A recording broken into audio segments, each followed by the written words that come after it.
Прийшли окупанти до нас в Україну, форма новенька, воєнні машини та трохи поплавився їх інвентар. Байрактар, Байрактар. Російські танкісти сховались в кущі, щоб лаптем посьорбати довбані щі, та трохи у чах перегрівся навар. Байрактар, Байрактар. Приперли зі сходу до нас барани для восстановлення великої страни. Найкращий пастух баранячих отар. Байрактар, Байрактар. Їх доводи всяке озброєння різне, потужні ракети, машини залізні, у нас на всі доводи є коментар. Байрактар, Байрактар. Вони захопити хотіли нас зразу, а ми зачаїли на орків образу з російських бандитів, робить примар. Байрактар, Байрактар.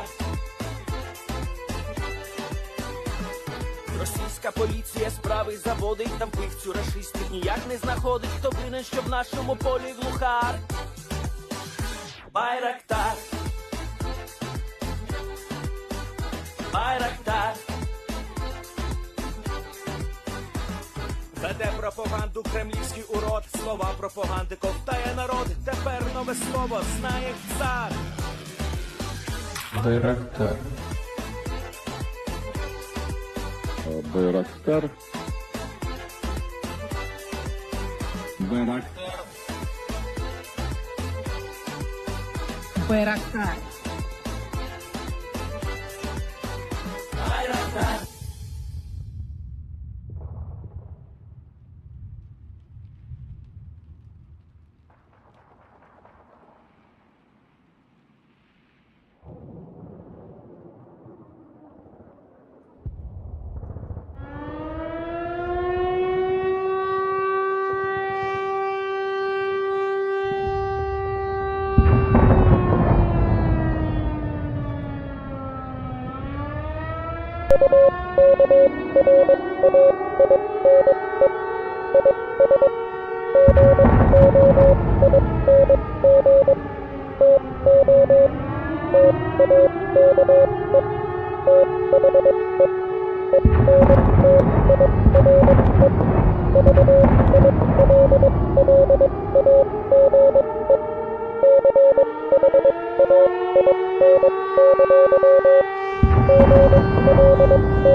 Yes.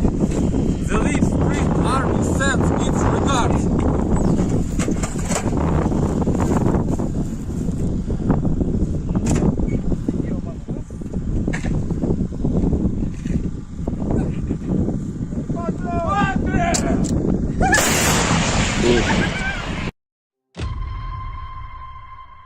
Хотите жить – бегите.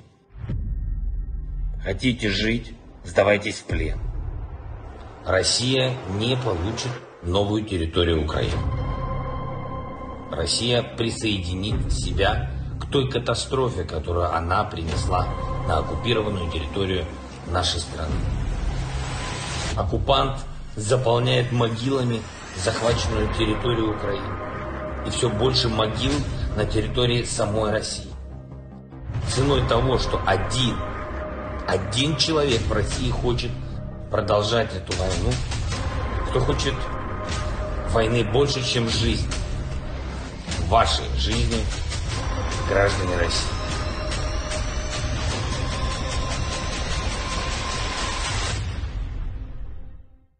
Русский военный корабль. Предлагаю сложить оружие и сдаться. Русский военный корабль, иди нахуй.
Hello, everyone. I'm the Enforcer, and I'm accompanied by Enforcer Matt.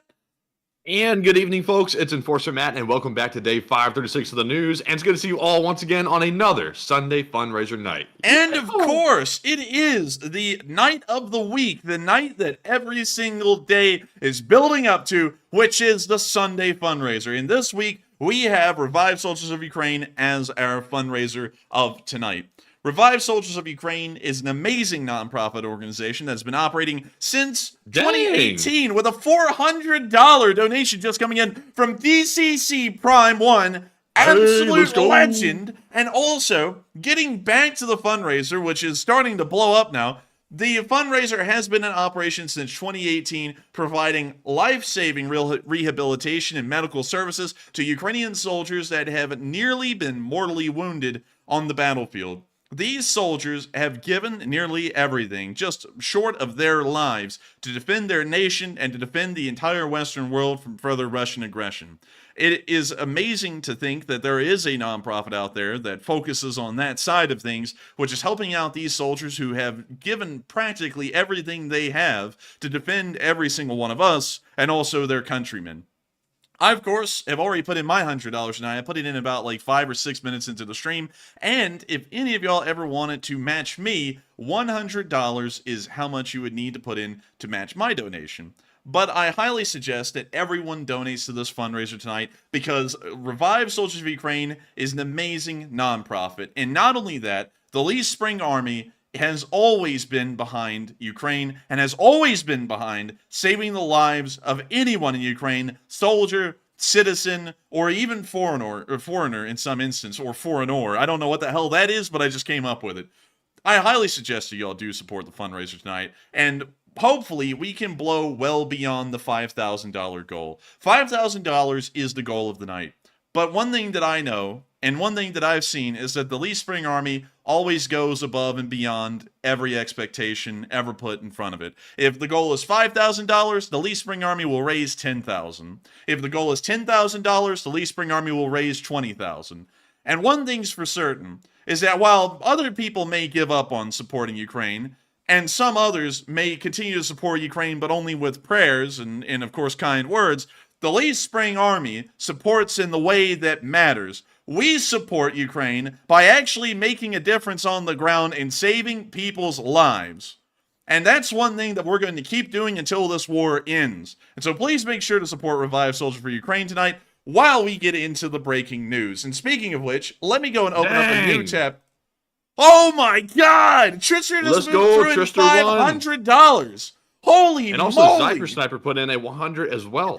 Hang on, let me pause this over here because everything's lagging. We're already up to $2.4 thousand. Good lord! Eeyore! And with that, We are now getting on into the news, which appears to be showing something quite interesting today. A ship bound for a Ukrainian port was actually seized today by the Russian Navy, and we got some video footage about that, and we also got some news as well. Our source for this news was the Institute for the Study of War, which was one of the first to publish a very complete report on the incident today. A Russian warship forcibly stopped and searched a civilian cargo ship en route to the Izmail port in the Odessa Oblast, likely as part of a Kremlin effort to curtail maritime traffic to Ukrainian ports without committing naval assets to fully enforce a blockade.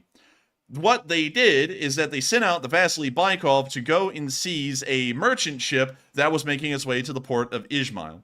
We did not get the next part on film. Footage only came out after the first contact had been initiated, but reports from the crew on board state that warning shots were fired over the bow of the ship as it was en route to the Ukrainian port, and they then started to slow down to a crawl, and then the Russians sent a boarding party by helicopter by a Ka-29 to their ship, and began to inspect it and detain the crew for a while. And here's the footage of that Russian helicopter loading and unloading the boarding party. We can see here the crew of the ship sitting on top of the cargo hold. And we can see the Russian Ka-29 right out here trying to hover its way near the bow of the ship.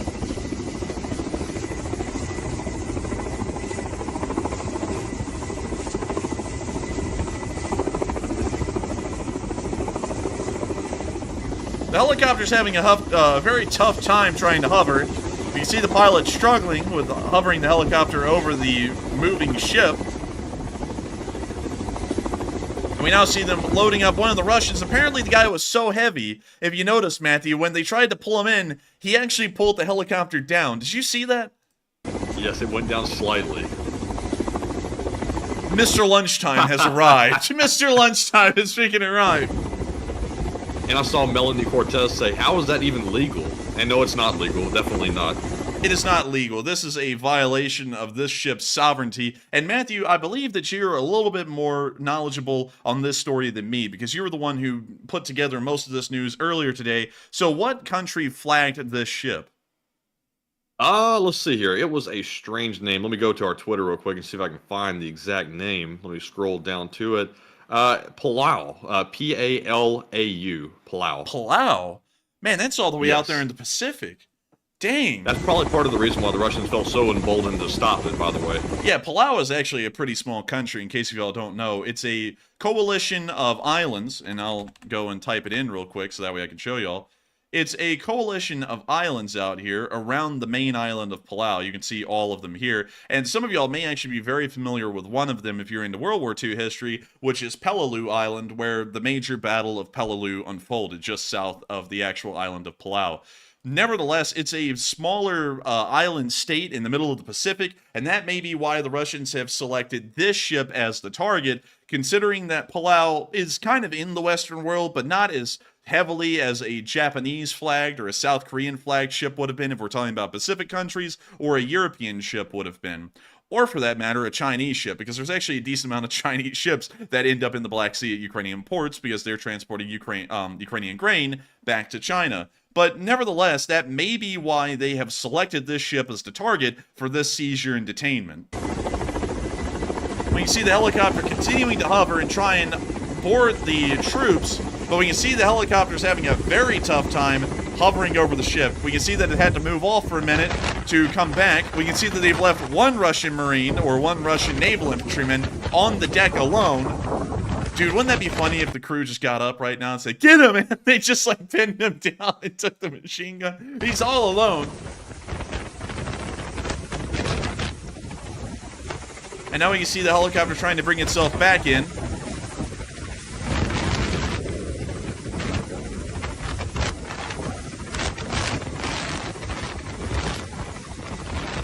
We now see the helicopter trying to hover back towards the ship.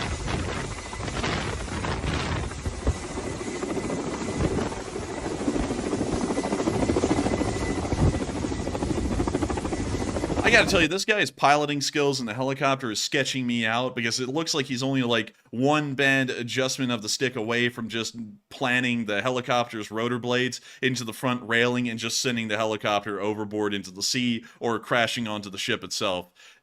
It's I very don't know. To concerning. me, it seems like it's pretty decent actually, because that is extremely difficult, and that's actually very stupid to get the helicopter that close to the ship trying to pick someone up. It seems like there'd be a better way to do that. Well, from what I understand, and people can correct me if I'm wrong here because I don't really know a lot about boarding procedures via helicopter, but the U.S. Coast Guard doesn't really do anything like this unless if it's an emergency situation. They usually have the helicopter hovering several dozen feet above the deck, so that way it has a larger safety clearance, and then they rappel the crew down, and then they also, I believe, rappel the crew back up into the helicopter. So this is a little interesting to see. I guess they just don't have rappels or winches for that matter in the helicopter, so they just, hop on and hop off of it as it hovers alongside the ship. That is a very sketchy thing. But, and for example, if the guy tries to get into the helicopter door here and let's say their grip slips, does this guy just possibly fall off the ship and go overboard? Because it looks like that would be what happens. There's a lot of things here, safety-wise, that can end up jeopardizing this entire little operation here. But once again, it is the Russians, after all. Safety is the last thing on their minds. And exactly like N. Hansen said, do you mean like a winch? And that's typically what I believe the Coast Guard uses, is a basket and a winch.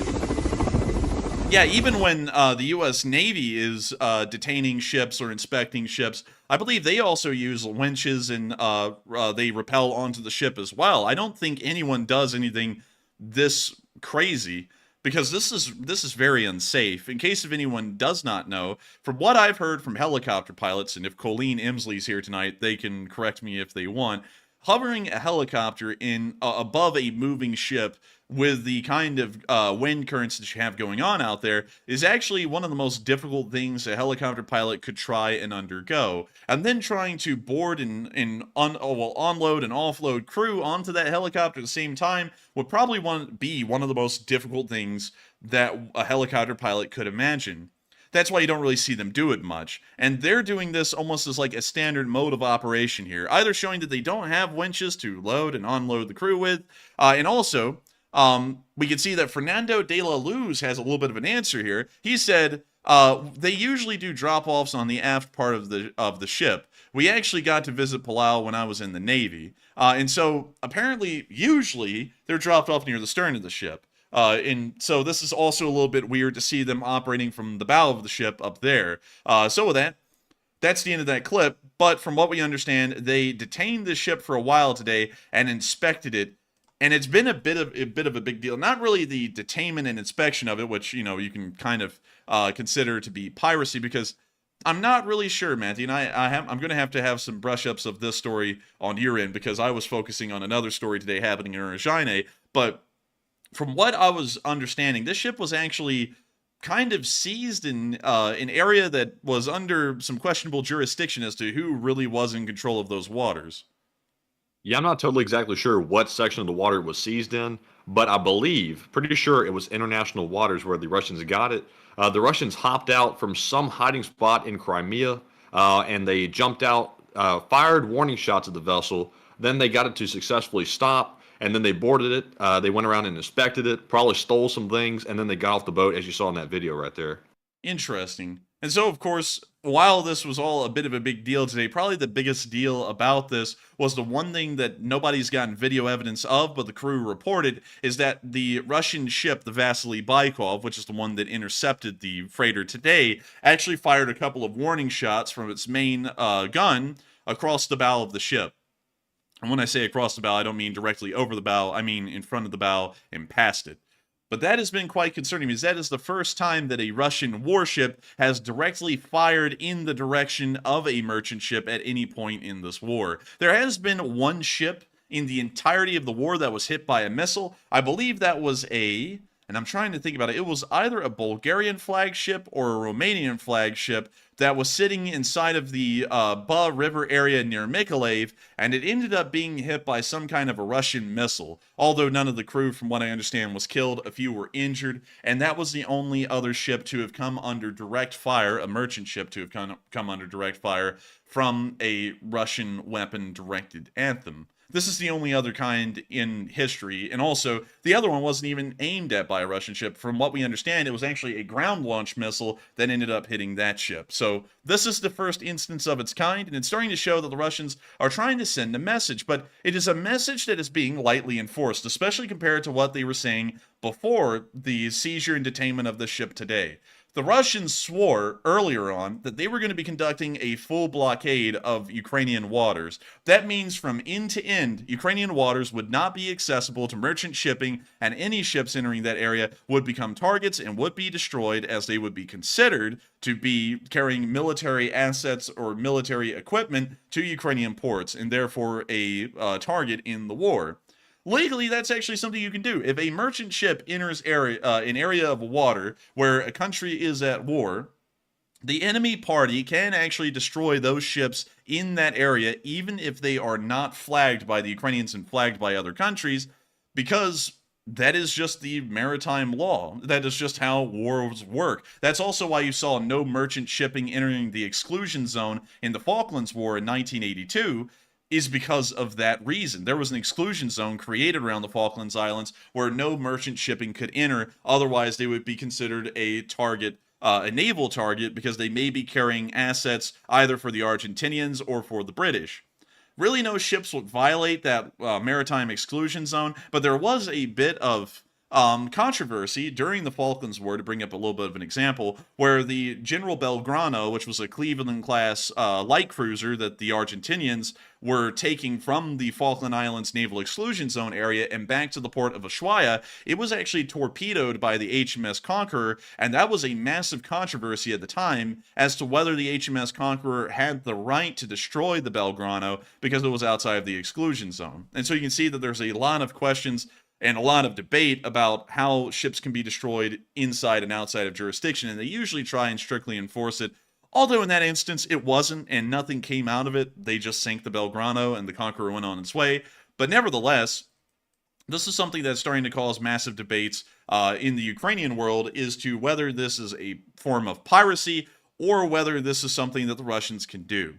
In my honest opinion, I would say that it's more so a form of piracy. The Russians have accepted that ships could go to Ukrainian ports on humanitarian missions to deliver grain to countries around the world and to ensure food security. They backed out of that deal a while ago, but almost all of the ships that are still entering Ukrainian ports right now, or are attempting to enter Ukrainian ports, are those kinds of ships. They are bulk grain ships and similar ships to that class. And so trying to detain them and cause ships to be turned away seems to me to be a kind of piracy, considering that they understand the humanitarian aspect behind the mission of these ships to arrive at Ukrainian ports. Nevertheless, while they have been doing things like that, we've also seen something interesting come out from the Germans. A little bit of interesting information that keys us into how much the Germans provided in 2022. Some people have actually been trying to say that this was an OPSEC violation. I would actually say it's not. But before we get to that, I have to say something, because something big has just happened. The fundraiser has just passed $3,000. What? Jugga, Igor! And we have reached $3,000 in 30 minutes. At this rate, That's we will pretty reach nice. the fundraiser goal in 20 more minutes. So keep it going. Keep on supporting Revive Soldiers of Ukraine, so that way we can reach the goal and shoot for the stars. Because I know one thing, the Lee Spring Army, as always said, never fails to reach a fundraiser goal. But moving on from that, and on into Berlin, there has been a disclosure today by the German government talking about the equipment that was sent in the year of 2022. A lot of people are saying that this was too much transparency. I'm going to have to disagree, but we can see that in the year 2022, from the beginning to the end, the Germans provided 294 GMLRS missiles for the HIMARS and M240 Mars, well, actually, I believe, yeah, it is the M240 Mars system, to Ukraine. Some people have been saying that this was a little bit too much information to give, and this is violating operational security. I would actually have to disagree. Of course, we're very operational security, OPSEC-minded on this channel, and that's also why sometimes we're a little behind the curve in reporting some news, especially Frontline news. But this is a year old.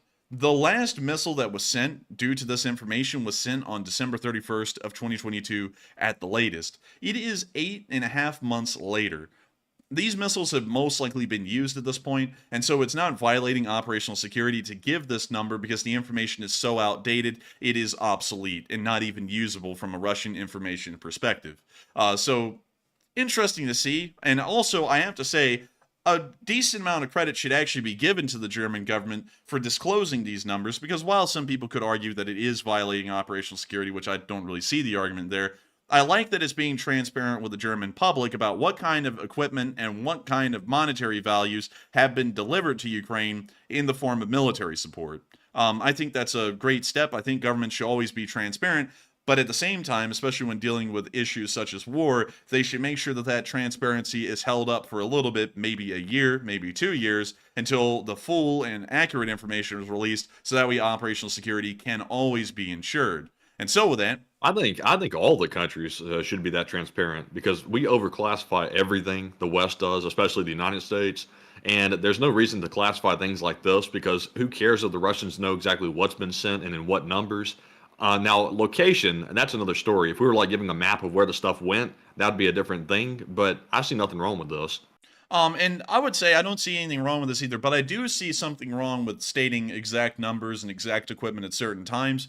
Because if we say we're sending 300 GMLRS rockets to Ukraine, the Russians are going to go, okay, so we think that they have around 20 HIMARS batteries. This is how many missiles they're getting. So their HIMARS are going to be able to operate this long with that many missiles based off of how they've been performing in the past few months. So going off of that, we know that they're going to be hitting possibly this many targets, and then we can start to distribute our supplies so spread out that it won't be as damaging as it has been. And those are the kind of things that are very concerning to operational security sides of things, especially for the Ukrainians when we're sending equipment. So while I say transparency is amazing, I think the Germans did it right. They waited nearly 8.5 months before they released the information for last year in exact details, and I think that's the way that this kind of transparency should be had. It should be had eventually, but after the operational security side of things has kind of subsided in the background. But another couple of interesting things we saw here is that they delivered an entire 30 Gepards to Ukraine. That's actually a lot larger than I thought the number was. I thought it was around 20. Instead, they actually got 30. And another interesting thing is that they had actually provided 2 Leopard 2s in 2022. Never heard about those publicly. We heard about the Leopard 2s making their way into Ukraine around March and April of this year, but we didn't hear about them being in Ukraine before the end of last year. So that's fairly interesting to see. And apparently, the final importer state for one of them was the Czech Republic, and the other one was Slovakia. So apparently these were either in the Czech Republic or Slovakia, and then they were transported there, or the Germans transported them via those states. But still, very good to see that they are publishing information like this 8.5 months later, of course, keeping operational security in mind. And it's good to know that the German government is being transparent with the public and letting them know what has actually been provided to Ukraine. And it also is a good point because you can see what your government is actually doing for Ukraine instead of blasting them and saying that they haven't done something that they may have actually done. But with that, we're going to be moving on from that little bit of news in Germany, and we're now going to be moving on into our way to Russia, because we've gotten a couple of interesting bits of news from Russia. Another massive warehouse has caught on fire in a southern suburb of Moscow, and this fire was huge. I'll be showing y'all 2 clips of it, because we have one from the ground where the fire brigade was trying to put out the fire, and we have this one here showing the fire from the distance. And it appears that the entire warehouse complex is on fire.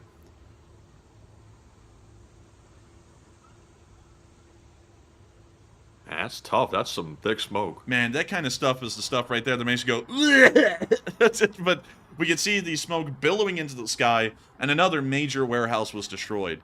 Unfortunately, we don't know what kind of supplies or provisions were inside of the supply depot, but it appears to have been burned to the ground nearly. It was massively damaged. And we also got a video from right at the fire of the fire brigade trying to put the fire out. But it doesn't really look like they'll be succeeding too well.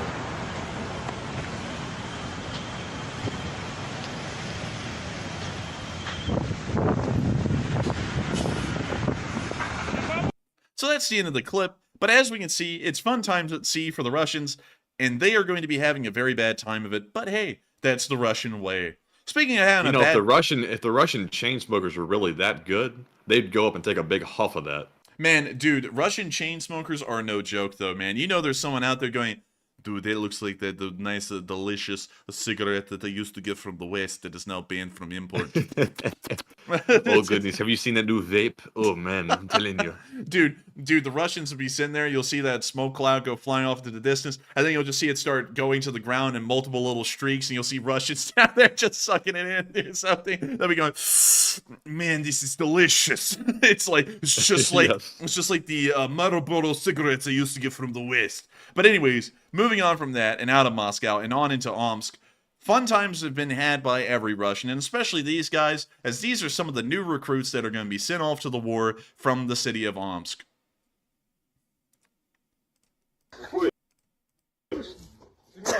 Pretty motley crew, and we can already hear someone laughing at the beginning of this clip, showing promise. Давай, давай.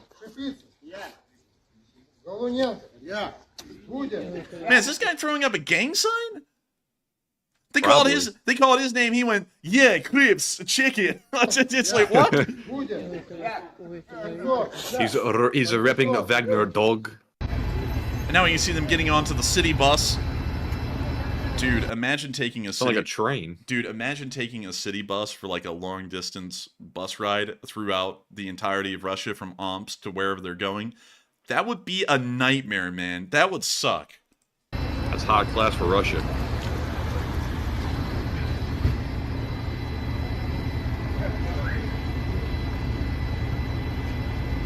And like Matthew said, we can hear the train right here getting ready to leave the station.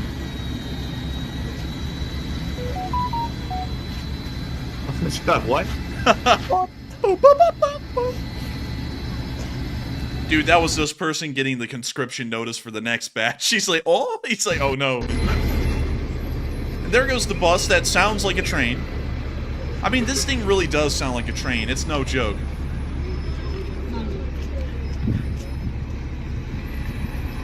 That is a long bus. Давай. Иди. Мы тебя любим. Now we see another Russian at the train station getting ready to board a train.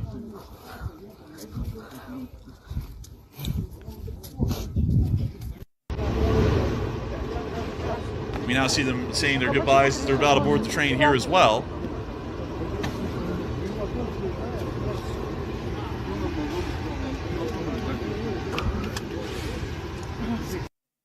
And with that, that's the end of the clip. But those are some of the new recruits that are going to be heading off to get no training and then be thrown onto the front lines. And speaking of recruitment and things like that, especially with that video in mind, there's something very interesting happening in St. Petersburg that some of y'all may not know about. The Russian film industry is still trying to go at it, but of course with a heavy propaganda spin. And something ironic really happened today because of that. A film is being made in Moscow, and it's trying to talk about the rise of Hitler and fascism, and y'all know where it's going. Y'all only have to hear those keywords, and y'all know they're going to be trying to make that seem like the modern Western world. But what's ironic is that they put up a fake Nazi propaganda poster for military recruitment in St. Petersburg, and as someone walked by it, on the other side was an actual Russian army propaganda poster trying to get people to join the Russian army in the current war, which was really ironic. So let me show y'all this, because y'all aren't going to believe it. So there's the first poster. This one's the one for the movie. And as they walk by it and go to the flip side, we can see the modern day version of that poster for the Russian army. Oh dear. Oh my. And once again, look, they have that 695,000 ruble number up there, but nobody gets paid that in the Russian army. They get paid less than 10% of that in reality. But there you have it. This poster sucks, if I'm being perfectly honest. Dude, this poster looks like it was made by, like... And I don't mean this in a bad way. It looks like it was made by, like, the infographic show. Oh man, you had to throw shade at them? Dude, I'm just saying, Dang, man. Like with their videos, it's good, but for an army recruitment poster, I don't think that art style works, and that's what I'm trying to get at right here. It looks like a phone advert or something. Like they're trying to sell you like some cell service or something. Like, you know, sign up for Verizon or stuff. Like $6.95 a year. Dude, all you can eat shrimp for $2.95? What, dude? I'm telling you, man. I don't know if anyone's even falling for this propaganda poster, except for the guys in Omsk. But anyways, with that, we're now going to be moving on from St. Petersburg. So y'all can see that history kind of repeats itself in a way, and they couldn't have made it more ironic if they wanted to. And we're now going to be moving on our way down into Ukraine and into our location unknowns. But before we do, I have to say something really quickly. We have reached $3.9 thousand on the fundraiser. Oh, we my are goodness. in the final stretch to $5,000. We're only about $1.1 thousand away, a little bit more than that. And I know that the Lee Spring Army is going to hit that before the hour is out. I don't even think a general order has to be called, because the fundraiser has been going so insanely tonight, it's going to make it. I believe it 100%. And so hopefully, when we get through with the location unknowns, we will see that the fundraiser has blown its way on up to $5,000. And so with that, we're now moving into our first bit of location unknown news, which is from United 24. This was a really cool video because it actually talked about some of the aircraft that Ukraine has been eyeballing and what kind of advantages they would bring to the battlefield. And so, without further ado, as the video loads in, here is the video from United 24, the absolute Chads. Fighter jets are the pride of every nation's air force. Becoming a pilot is a long and tedious process, and only very few applicants are ever given the chance to become one. The reason is quite simple. It's a tough and dangerous job that bears an incredible amount of responsibility. Depending on your jet and the weapon it carries, a modern fighter pilot has the chance to eradicate an entire city just at the tip of his fingers. Ukraine's Air Force. By the way, you can check out our correspondence report from the Air Force by clicking on the link in the description, has taken quite a beating since the beginning of the full-scale invasion. But it's still doing an incredible job defending the country's skies and people from Russia. To help them out, it seems that finally the F-16 Fighting Falcon, the most widely produced Western fighter jet in the world, will be heading to Ukraine. 11 partner states, including Belgium, Poland, the Netherlands, plus Ukraine itself, signed a memorandum on the NATO summit beginning of July, formalizing the established training schedule for Ukraine's pilots. Ukraine's Defense Minister Alexei Reznikov hopes to see pilots ready to fly in just 6 months. But why exactly the F-16? Why not one of the other fighter jets operated by Ukraine's many partners? Welcome to Talking Tactics, where this week we want to introduce and compare some of the most common fighter jets that were for a long time also being discussed as a potential option for Kyiv. Our selection includes the FA-18 Hornet, the French Mirage, and the Eurofighter. Let's take a quick look at each of these aircraft individually. Each of these fighter jets offers unique strengths and capabilities that could bolster Ukraine's air defense. When comparing them to the F-16 and Ukraine's MiG-29s, it's essential to consider factors such as range, payload capacity, multi-role capabilities, and logistical feasibility. FA-18 Hornet. The Hornet is a versatile and battle-tested fighter jet with a proven track record. It was involved in virtually every major United States military operation of the past 30 years, including Operation Southern Watch, the Kosovo War, Operation Enduring Freedom, and the Iraq War. It's a multi-role aircraft that can perform both air-to-air and air-to-ground missions effectively. The Hornet is known for its agility and adaptability, making it suitable for various combat scenarios. Advantages over the F-16: carrier-based capability. The F-18 Hornet can operate from aircraft carriers, offering flexibility in deployment and support for naval operations. By the way, the American aircraft carrier USS Nimitz is meant to be decommissioned in 2026. Well, we have a better idea. Another advantage are the twin engines. The Hornets... Okay, I'm gonna have to be honest here. That is a little too far out there for Ukraine to get a supercarrier. Just saying. Yeah, I was like, that's a little wild. I wasn't gonna say nothing, like- but I was thinking, surely they don't really think that. like when I heard that, I was like, I'm gonna have to stop y'all right there. I was like, that's proprietary technology, pretty much, that the U.S. has. We don't even give that to people like the British, which we really like a lot. It's like, I don't know about that.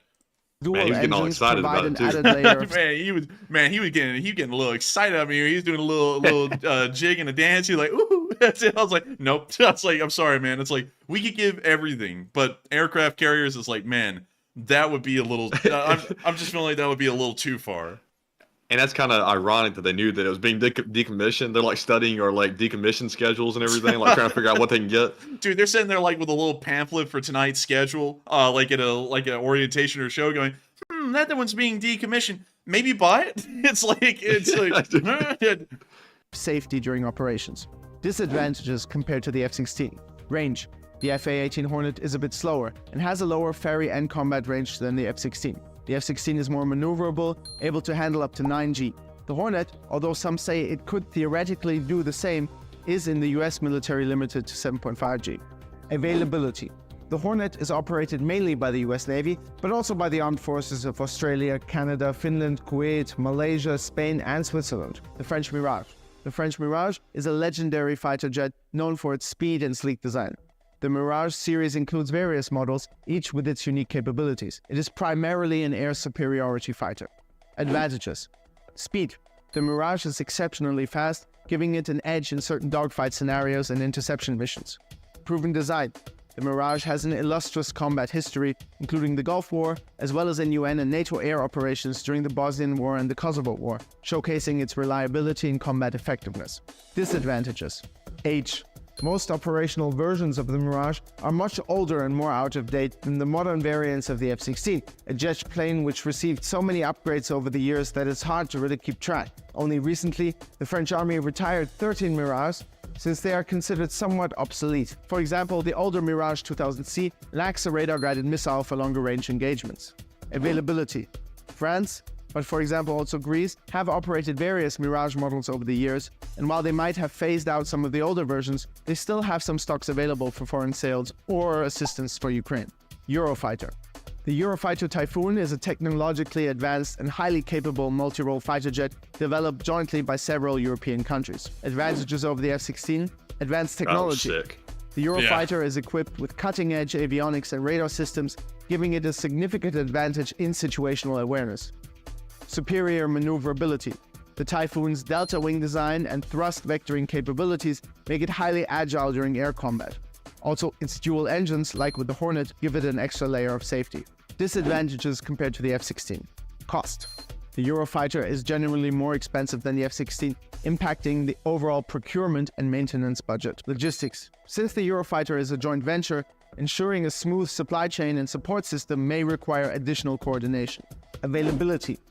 Several European countries operate the Eurofighter, so there are a few of these planes around. But once again, these jets are a lot rarer, more complicated, and more expensive than the F-16. So, as you can maybe see by this short comparison, with over 4,400 sold F-16s, it is not only the most produced Western fighter jet in the world, creating a comparable abundance of spare parts and personnel who know every inch of this jet by heart.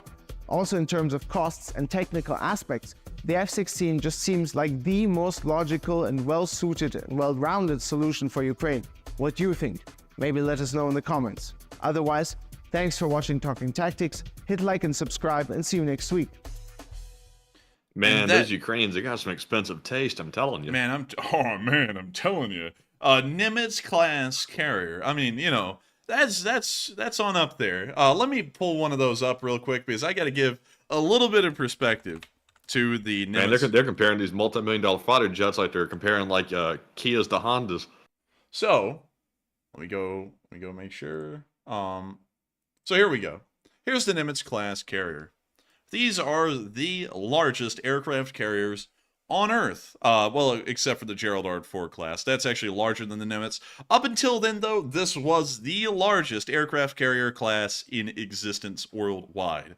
It is a supercarrier. It's in a new rank because, of course, the supercarrier is bigger than the normal carrier. And everyone can, you know, kiss it because America makes the things the best. But there's the Nimitz. You can see it right there.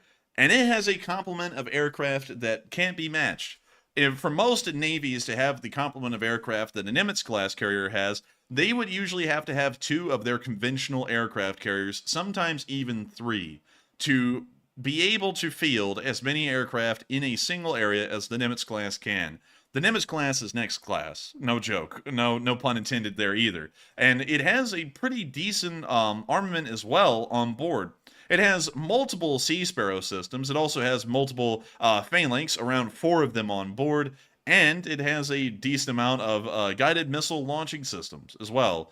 Pretty heavily armed. A lot of people don't think that, though. A lot of people think that the aircraft carriers are usually under-defended, but as far as the modern day goes, these aircraft carriers are bristling with firepower and the ability to usually stop most weapons from reaching the carrier. But of course, carriers are almost useless doctrinally if they do not have a carrier task force that is assigned to protect them. There is a shield around an aircraft carrier when it's underway at sea of multiple destroyers and cruisers, as well as a few submarines that are trying to make sure that nothing gets close to the carrier, so that way there's a protective shield around it, so that way none of those weapons really have to be used. But if anything does make it through, the Nimitz can take care of it.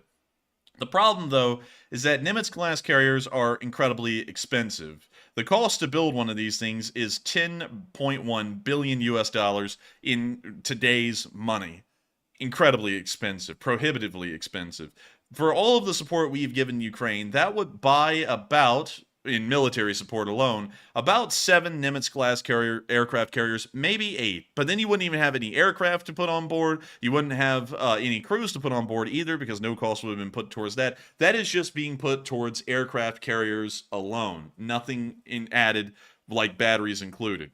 So that is a little bit out there, and also not really a lot of countries have aircraft carriers, and the cost to run one of these things at sea is astounding. It's almost unfathomable, the actual cost to operate one of these things at sea, and that's why most countries don't have aircraft carriers, is because they are so exorbitantly expensive, not just to build, but to also operate for decades. But anyways, I think that one might be a little bit out of reach, but of course the Ukrainians are big dreamers, and hopefully maybe one day this will be in their future. I don't think it'll be in their future during the war, and I have no idea, no chance in hell that this thing would be used in the Ukraine war, because for them to even put a crew on this aircraft carrier, it would probably take the entire Ukrainian Navy's manpower, at least the at-sea manpower, to be able to just field the aircraft carrier, not even a task force to go with it. So a little bit out there, but still pretty interesting premise. But you can see all of the aircraft that the Ukrainians have been eyeballing. Clearly, the Eurofighter Typhoon is the most capable of them all, but it's also probably one of the more unrealistic. The F-16 is the perfect middle ground. It is a realistic option, and not only that, it would most likely be an incredibly effective option as well. With that, we're now going to be moving on into our next little bit of Location Unknown news, where we saw something very rare. Japanese volunteers of the International Legion.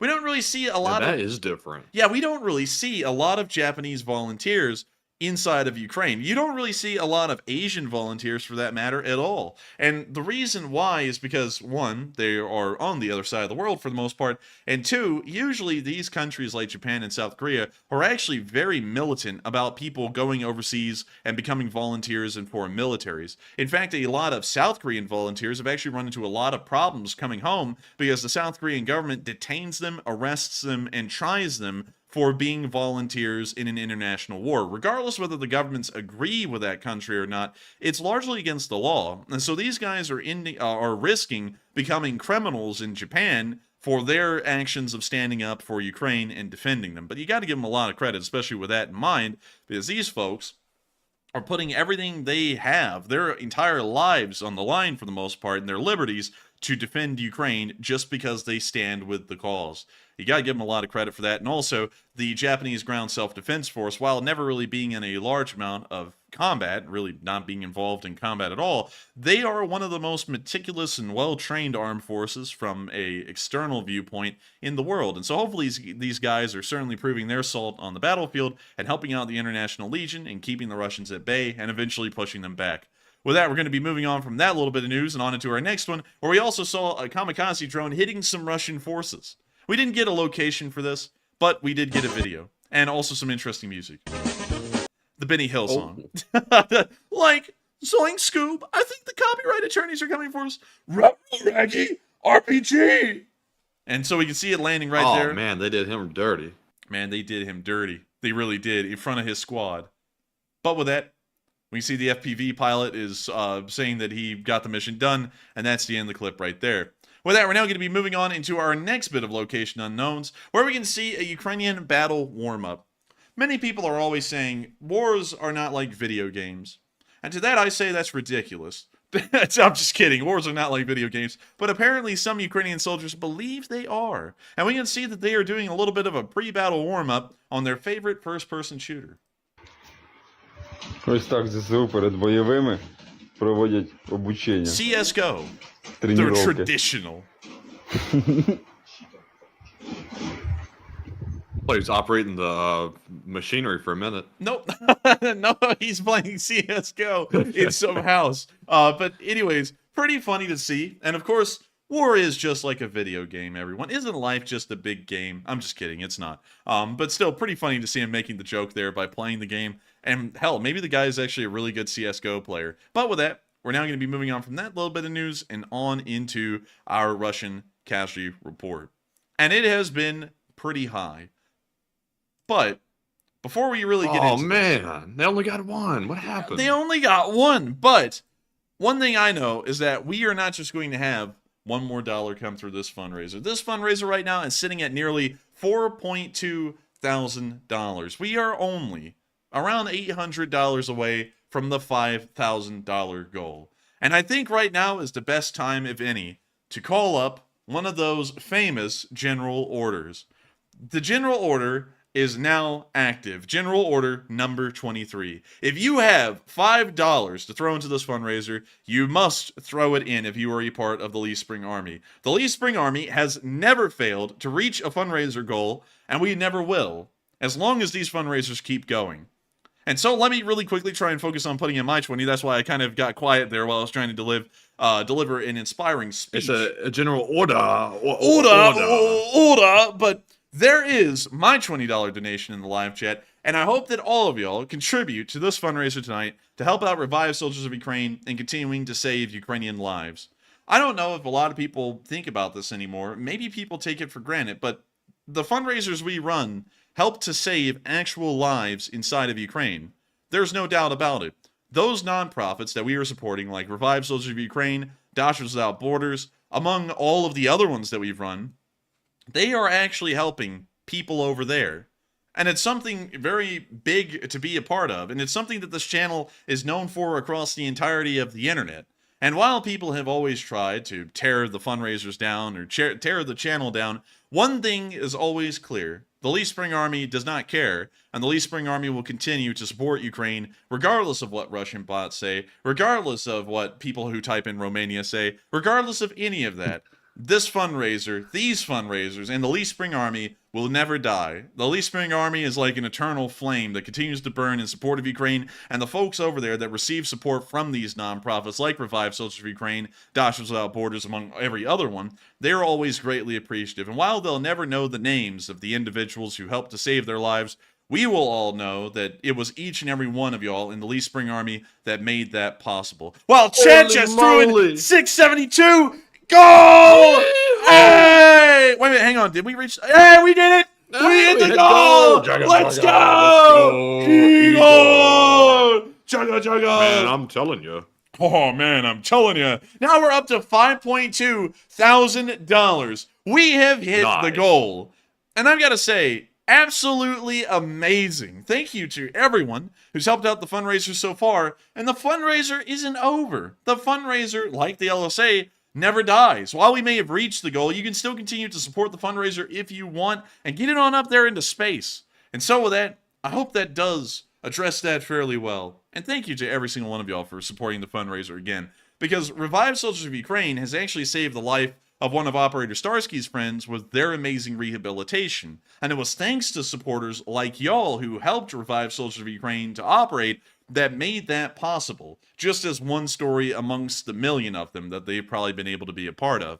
But with that, thank you to everyone for following the general order and throwing that in, but a massive thanks to, and let me make sure that I go and get them real quick, because I want to make sure that we get their name exactly. And also, I have a list too as well. A huge, but really quickly though, because we do have to get through the casualty report, a huge thank you to Chad, who put in 672 Canadian dollars, because that was largely the massive thing that sent it right over the $5,000 mark.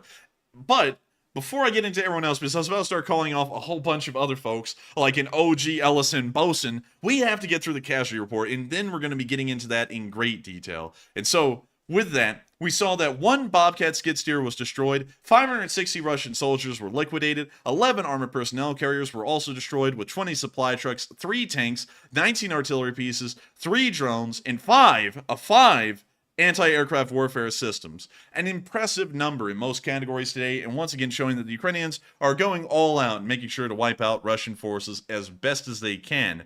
And holy moly, Walter just threw in another 250. Wow. Damn! Wait a minute, hang on, Matthew. You got to do the line. Damn, son, where'd you find this? Damn, son, where'd you find this? Oh my god. Oh my god. Shut up for a minute. Shut up for a minute. Oh, what? I thought you were going to do the line again. But anyways, with that. No, I was doing the whole little, the thing the guy did before he like said the whole thing. Yeah, I thought I knew what you were doing. I was like, oh, he's going to do it I thought again. you took that to heart. It sounded like you took it like offensively or something. Oh no. I was like, I was doing it like the guy did in the video. He's like, oh, and then he went, damn, son, where'd you find this? And then they kicked him out of the studio. But anyways, that's the casualty report of the day. Absolutely incredible. But I'm actually going to forgo the memes tonight because I know that the memes are incredible. And I thank everyone for throwing in a meme on the Kyiv Independence casualty report tonight about the Bobcat. But tonight's fundraiser has been absolutely incredible. And one thing that I always want to make sure we keep focus on is that tonight is not about reporting the news on what is going on in the war while we are still doing that. It is about actually supporting and saving the lives of the people that we are reporting the news on. It kind of loses focus, especially when this has been going on for a year and a half now, that behind these videos are real people who are living lives just like y'all. And out there, they are suffering brutal attacks from the Russians. They are losing family members, both as soldiers in the war and just citizens in the cities. And not only that, they too sometimes end up coming under those attacks directly and getting injured or possibly even losing their lives. And that is something that is always important to remember, is that y'all are helping out those folks through these fundraisers. And so, without further ado, let's get into all of the top donors who've been helping out this fundraiser to reach the amazing number it's reached, which is nearly $6,000. All right, and we just hit exactly $6,000. So we are $1,000 above goal. So a big juggernaut for that. And moving on to our top donors of the night, we have that 101 that just came in from Hal Rose, and I think that's what put us over that $6,000 mark. So big shout out to Hal, and thank you very much for that very generous support to the fundraiser of the night. Also, moving back to our list, we have the biggest one of the night, which is from Chad, like we called up just a moment ago, which was a $670. Very generous, and thank you so much, Chad, for that very generous donation. We also have a $500 from Trister1, as well as Walter A. Lakota Jr., and a $400 from DCC Prime 1. And those are also our next highest donations of the night, and thank you to all three of you very much for that. And moving on to our $100 donations, we have one from Jay Byrne, some guy called The Enforcer. We also have one from Hal Rose once again, Doug Bell, Zyber Sniper 1, Bobby Ibarra, Crown and Cole, BCR, Activista, Mike G, Santa, Steve Watkins at work, and then we have a 50 from Dad Good, Greg Carrier, Axel K, Jimmy McNoodle, Skip Tracer 007, also another one from them, and we have a 50 from Dion Yurchenko. And those are all of the top donors for now. And once again, thank you all very much for those very generous donations. And we have another successful fundraiser night. So a big ol' yeah! And I've got to thank everyone so much. And the donations are still rolling in for helping out tonight's fundraiser. I've got to thank all of the people we called out because y'all have contributed massively to tonight's fundraiser and are going to be helping to save the lives of Ukrainians. But I also got to thank all the folks that were not able to call out because there are so many people who support these fundraisers that if we tried to call all of y'all out, we would probably be calling y'all out for an entire hour, maybe even hours. But I got to thank every single one of y'all so much once again for supporting this fundraiser. And I also have to thank all of the foot soldiers of the Lee Spring Army that may not be able to donate, but y'all are still here tonight and making sure to hit the like button and making sure to spread the word about this fundraiser running and what we're doing. If it wasn't for y'all as well, this fundraiser may not be as known as it is, and it may not be able to have as much traction as it has. And so it's not just the massive supporters and the smaller supporters that make this fundraiser possible. It is the entirety of the Lee Spring Army, whether y'all support the fundraiser or not, that makes these fundraisers what they are. Y'all make the Lee Spring Army what it is. And if it wasn't for y'all, it just wouldn't be what it is. The Lee Spring Army is truly special out there. People know the Lee Spring Army because of how it's been able to fundraise and help in Ukraine. And if it wasn't for y'all, every single one of y'all, whether y'all donate to the fundraisers or not, this Lee Spring Army would not be known for that reason. And so with that, Thank you to every single one of y'all once again for helping out this fundraiser tonight, and thank you for getting it all the way over $6,000 right now. The sky's the limit. It could go up to 7.5, who knows? But with that, we are on into the polls. All right, so jumping right into our first poll, it says Russia fired warning shots, stopped and boarded a civilian vessel, and will this become routine? 58% said yes, Russia will begin enforcement of the blockade. 30% said it's too early to tell. 8% said unsure, and 4% said no, it was a one-time thing. And on this one, I think it's too early to tell.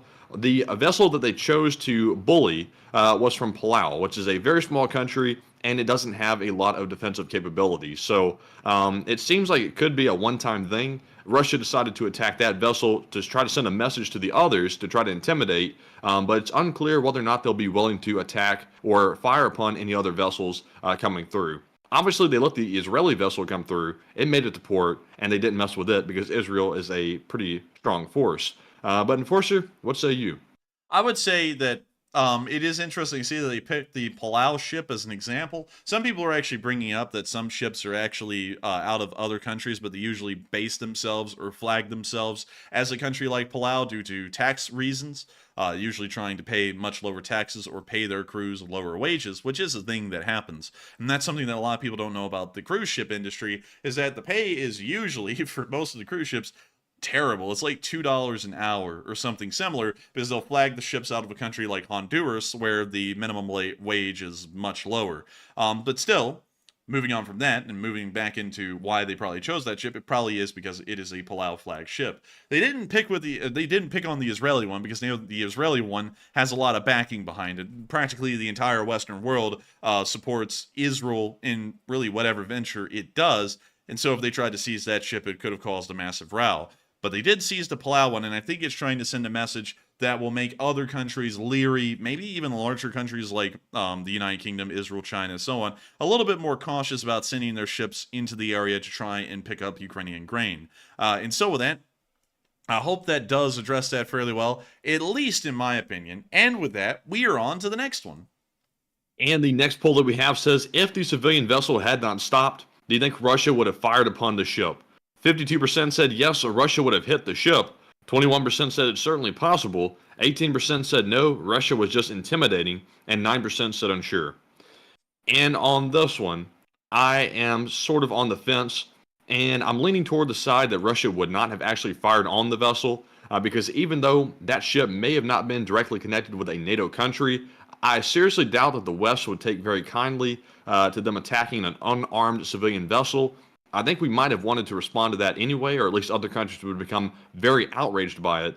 So I think maybe Russia was just intimidating, but I'm kind of unsure. Well, I can't speak tonight. But anyways, Enforcer, what say you? I would have to say, I think they may have actually tried to fire on the ship, considering that it's Palau flagged, and while Palau is somewhat aligned to the Western world, it's not completely aligned to the point it would have made a major ordeal. You know, for example, if they shot a shell through the bow of the ship and it ended up wounding a guy and, you know, flooding one of the watertight compartments of the ship, that would have been a bit of a major ordeal, but it wouldn't have been enough to actually cause a catalyst for anything larger, like foreign intervention in the war or anything like that. I don't think it would have caused that. So I think if the ship tried to proceed, it may have actually been fired on if you know, that kind of timeline happened. And so with that, I hope that does address that poll fairly well, at least in my opinion. And with that, we are on to the next one.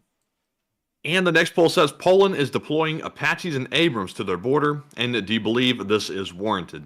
88% said yes, it's a bold and warranted move. 5% said it's overkill. 4% said unsure, and 4% said I'm indifferent. And on this one, I'm going to say I'm indifferent to it. I can see both arguments because sending Abrams and Apaches to the border, that is certainly not a small move. That is quite some strong firepower. I really don't think that'll be needed because they were already pretty, defended as it was. They had already sent troops to the border along with other equipment. But I guess it doesn't hurt, but it's kind of overkill. But Enforcer, what say you? I would say, what happened? Reread the line. Poland is deploying Apaches and Abrams to their border, and do you believe it's warranted? I don't really think it is too much overkill. I think it honestly is warranted, considering that the Wagner is trying to once again hype up the Belarusians. They did the fake border raid drill earlier. they're trying to indicate and show that they are possibly planning something. And so I think if the Polish respond as if that will be a real deal, I think that's perfectly acceptable in my books. And also showing that the West is not going to play games if the Belarusians or the Russians wanted to bring the war to their borders. The Polish are showing immediately that there will be no compromises, there will be no soft approach to that. They will slaughter them. And I think that's a good message to send from the NATO world, because it shows that NATO, when it comes down to it, is not weak at all, and they are willing to go all in immediately. So that would be my take on it. And with that, we are on to the next one. And our last poll was pretty short and simple. It says, do you think Germany's transparency on Ukrainian weapon shipments is good or bad? 63% said good, we need transparency, and only 17% said bad, it's an OPSEC violation, and 20% said unsure. And I think it's good, we need that transparency. But Enforcer, what say you? I think it's good. I actually think that transparency like that is necessary. One thing that a lot of people have gotten used to in the United States is that some things are classified that don't necessarily need to be classified. For example, how many, where in the world are the aircraft carriers? Sometimes that makes sense to kind of try and classify where they're underway to. But usually, it's almost completely classified where they are, even if they're just transiting in between the UK and the United States. That aircraft carrier can go underway, and then we say, where is it? I don't know. It's classified. It's like, why not just say it's going to the UK? And it's not like it's a mystery or anything, because this aircraft carrier that is 1,100 feet long will just show up in Southampton in like 10 days, and then it's kind of clearly known where in the world the aircraft carrier was going. And it's not really like anyone was going to try and torpedo the aircraft carrier anyways in transit in that situation, but usually they still keep those kinds of things classified. I think, and also moving on from that, because that is an OPSEC thing on a case-to-case basis if you're trying to disclose that information all the time, but on other things like the finances of the military and actually going into how the budgeting works or anything similar like that, unless if it's something that is top secret, from the outset, like for example, the B-21 Raider project, obviously you don't want to get into funding and what that funding is going towards while it's in development, because you're giving away a lot of classified information that is actually of national security importance. But still getting into funding and how the funding is being divided and where it's actually going, I think that kind of transparency to the public is important. It keeps confidence, especially on the public's end, because they believe that the government is actually out there trying to show the public what is really going on and not do a smoke and mirror show where nobody really knows what's happening behind closed doors. So in my opinion, I would say that that kind of transparency is good on a government perspective, and I think that should be encouraged by really every government in the world. But with that, we are on to the next one. All right, and that was our last poll for now, so we're moving on to our live chat questions. And up first, we have the Morse code decoders of the stream, Cliff Simpson, Mark Hodges, Earl Bernew, and Paul Schultz. They said tonight's Morse code cipher is, Ukraine is going to take the entire village chain, glory to Ukraine, and long live the LSA. And that's the sound of money, and y'all hit that dead on the nail. That was actually going to be the breaking news of the night, is that Uruzhaine appears to have been largely captured by Ukrainian forces today, not just partially captured. But then I changed the title and thumbnail just 3 minutes before the stream to the ship seizure. But still, y'all did get the Morse code message correct, and I've got to say, pretty impressive. And thank y'all for doing that on the 536th day of the war. And so with that, we are on to the second question. And this one goes to The Legacy, who says, any updates on the damage to the Crimean Bridge? Right now, from what we understand, we still don't have a good idea of whether the bridge was significantly damaged or not. We saw black smoke plumes coming off of the bridge, possibly showing that it had taken some kind of light or moderate damage in multiple spots. But once again, we haven't really gotten any follow-up news of whether the bridge has been reopened. That has been completely left in the dark. And we also have not seen any videos showing that the Kerch Bridge is completely operational again. So it's kind of a little ambiguous at the moment as to whether the bridge was completely destroyed. Well, not completely destroyed, but lightly damaged to the point it had to be closed down for repairs, or whether it's been reopened without any issues. We don't really know. So with that, I hope that does address that fairly well. And with that, we are on to the final question of the segment before we move on into the Frontline news. And this one goes to Gabriel Mum, who says, would it be feasible for NATO to enforce a complete naval blockade of Russia where no ship gets in and out of any Russian port? And what would the consequences be for Russia? And who is conducting that naval blockade? NATO. So, barring the concept that would immediately cause a world war, which it would, That's fine. yeah, that's okay. Let's stop the ships. But if we were to blockade all Russian ports, at least the major ones, like Novorossiysk, St. Petersburg, Arkhangelsk, Murmansk, these are kind of more minor, but, you know, in emergency situations, they usually double down as major ports. And also Vladivostok, if we were to blockade all of these ports and stop any shipments from making their way into Russia, it probably wouldn't have that much of an effect, in all honesty, because most sanctions are certainly applying to most of what's being shipped into Russia at this point. Well, what would have been shipped into Russia at this point. And so there's really not a lot making it into Russian ports due to the crippling sanctions. There's very few things, and it appears to largely be consumer stuff from what we can understand. The tasty period crap, you know, still not from McDonald's. Most of that's actually produced in Russia. Some KFC stuff, and, you know, other things like that, nothing really major. So if we blockaded the Russians completely, probably would just see a reduction in consumer goods, and that's it. So there wouldn't really be that much of an impact, honestly. The sanctions are kind of doing what a blockade would without us having to actually bring in the force of arms to try and devastate the Russian economy. That also would immediately create a world war, or at least a war with the Russians, because it is a direct military act to conduct a blockade onto a country. That is an act of war.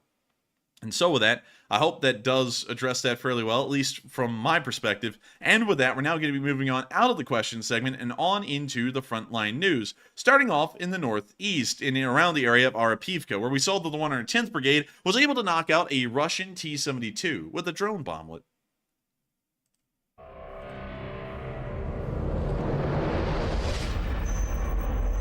Oh, That's dramatic. real trap shit. But anyway, War. we're now going to be... Oh yeah, we're going to be muting that. Jeez. And we now see the drone coming on its way down to the T-72B. We can see it dropping the largest bomblet that I have ever seen. What in the world was that? Was that an ST's rocket they just dropped in this thing? Look at that. Oh, wait a minute. It's a Jeez, man, looks Coke like a bottle. Coke. Is it Coke? Dude, they just dropped a whole Coke in that thing.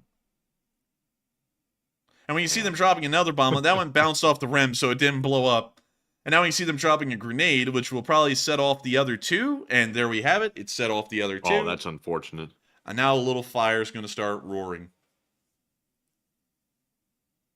And the tank is, of course, brewing up and burning on out. Another $3.5 million lost by the Russians. I'm sure they're crying right now. And Or 5 trillion rubles, depending on how you count it. Dude, the rubles, if you actually stack them, would be the same size as a tank. Like, if you tried to compare the price of the Russian tank in rubles to how many it would take, it would be the size of the tank. Man, could you imagine, like, the Russian rappers? You know how, like, American rappers will hold up, like, the cash, like, in stacks? Man, you don't have to be too rich in Russia to hold up those stacks. Dude, in Russia, man, if you're holding up the stacks, like if you're trying to show stacks, you got like the gangster-looking guy, like he's all tatted up, wearing the white T-shirt, and he's got like the glass necklace and crap. And then he sits there, and the camera zooms out in the rap video, and he has like a little red riding wagon behind him, and it's just filled with stacks of rubles, and that's how he shows he has money. Man, all it takes is $10 to be looking rich in Russia. You're carrying around like briefcases full of money. Dude, he shows like a $10 bill, like a US dollar $10 bill in the middle of the rap video, and immediately the FSB just comes running into frame, slams his head onto the floor, cuffs him. You're going out of a window today, Bled. No, I just wanted some money that I can actually hold. No, and then they just take him away. But anyways, with that, that's the end of that clip. Another T-72B destroyed. And moving down into the area of Kremenna, we also saw some Ukrainian soldiers doing something that I would never do, which is catching a snake with their bare hands. I hate snakes. Like, I just do. I know some people are about to say they have pets. I don't care. I hate snakes. And we can see this guy grabbing the snake, kissing it, and then throwing it into the woods. There's the snake.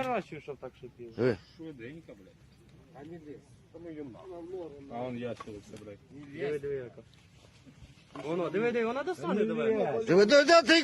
we see everyone freaking out as he grabs it. And we see it putting it on the ground and trying to grab its neck. Now we see him grabbing the neck.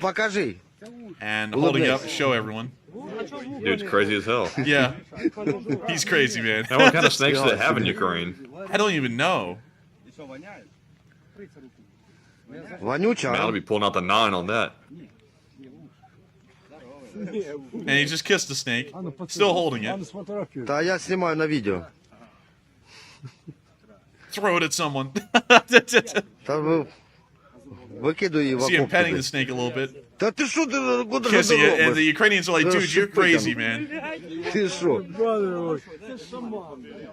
Через зубы пропусти, самец или самка, блядь. Выпускай її. You now see him taking the snake away to go put it down on a tree, and then it just drops to the floor. A very rude dropping right there. But anyways, a very interesting clip to see, and really bizarre to see how this one soldier has decided to spend his free time, which is grabbing snakes, kissing them, and then dropping them off in small pine trees. But anyways, moving on from that, we also have some other clips from the area of Bakhmut, because of course Bakhmut is always a busy part of the front lines, but really no frontline changes have been seen today. Starting off with our first clip, we saw that the 30th Brigade did lay out a landmine, and it ended up getting a APC covered with Russian troops. We can also hear the sound of an air horn at the beginning, but we're going to be muting that, and we can now see the little BMP racing its way down the road and right into destiny, right into the landmine that the 30th Brigade laid out on the street. We can also see other smoking Russian vehicles here, which is a sign of promise. And we're about to see that it's about to become even more promising. Check it out. Wow. That thing came apart like a Lego. Real explosive shit. Real high explosive. Walk with your well, don't walk with your boys. But anyways, with that, Explodaholics. we make it look easy. Or better yet, Roll with your boys. Trapaholics. Anyways, that's the end of the clip. And we can see that BMP ended up riding the anti-tank mine. Moving on down to the southern flank and into the area of Kurtimivka, we also saw Ukrainian forces storming Russian positions in this area. Here's the clip. We can see them firing the 50.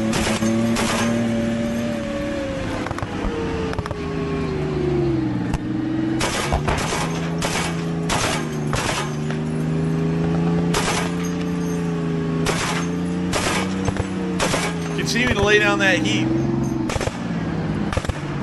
And they're now about to start disembarking the troops.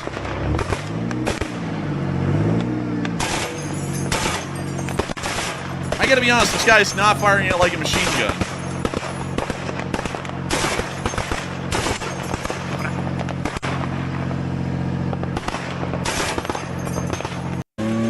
Now the video loops again, but that was a little bit of a look at one of the M113s racing forward to unload the 3rd Brigade's troops and then for them to begin another assault.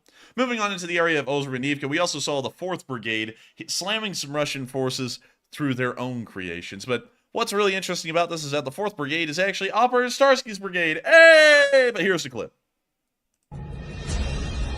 We hear the epic music. And we can now see the Rapira right there. You see them getting a good zoom in on it. You can see it right there. And we're about to see it disappear. Poof. And there it goes. There goes the Rapira. Poof. And here comes another one. Any second now. Poof. That one was a little off the mark. Poof. That one's a little closer. Oh, come on, Todd. He Poof. said you have good coverage, but the jokes are terrible. Aw, That's the point, man. The jokes are terrible. And the jokes are supposed to be cheesy. What the hell do you not get? That's just like the whole thing is that the jokes are corny or they're not good. I mean, do you know how much it takes to actually come up with material? Do you expect me to actually come up like with Jerry Seinfeld levels of material for a nightly show? That's not saying much. Well, I mean, no, it's not really saying much. I mean, like that material is sometimes passable, but nevertheless, it's like, man, like, what do you expect, man? Like, I'm doing this nightly. Like, what do you expect me to do? Have 3 hours of new material every single night? Come on, man. Too high expectations. I mean, we're not Chris Rock around here. I mean, but that dude's like Will Smith coming here smacking up upside the face and then just walking away. Keep my wife's name out your mouth. But anyways, moving on from that, great to see that they were able to destroy that Rapira. And we're now going to be moving out of the Bakhmut area and down into the southern front, where all the real news is today. And so, moving on into the area behind Volodar and in the area of Bohulyalnivka, or however that's pronounced, I got that very wrong. But we did see a new Ukrainian drone in service.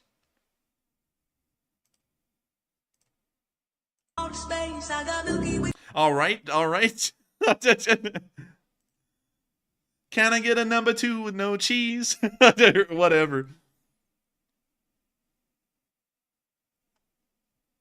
And we now see them with the keypad. And also, Matthew, I'm starting to see the return of certain people, if you know what I mean. I just saw you get rid of one of them. It appears that it's back.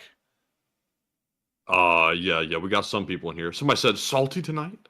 No, I'm not salty. Homeschool much? Occasionally though, I do got to get back to some bots. Like, I will let loose on some of them, just because, you know, I got to. And we see that they got a Chulpan. And we can also see that they got a BMP. And we also... the subject fast. Yeah. Oh, man. But that's the end of the clip. And great to see that they're able to take care of some Russian forces in the area with that brand new drone. Beautiful. Beautiful. Moving on into the area where the actual frontline advances happened today, the Ukrainians have been spotted about halfway through Urnazhine in this area right here, on this street specifically.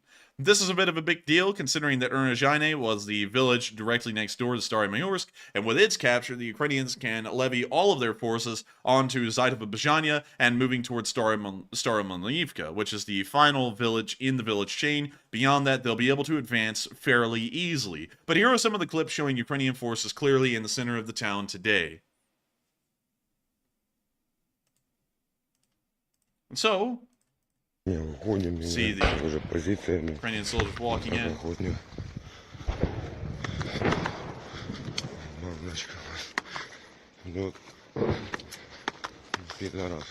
You see them showing off parts of the town of Urnazhine, or what's left of it.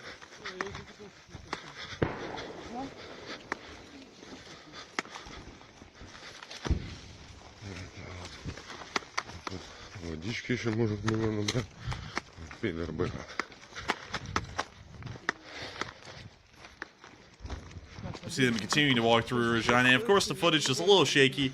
It is being taken by a soldier in the field, so, you know, the camera quality isn't going to be amazing.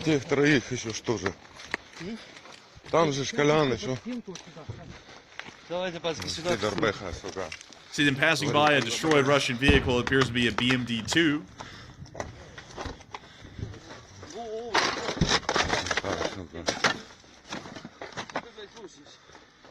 Андрюха, а ну улыбнись.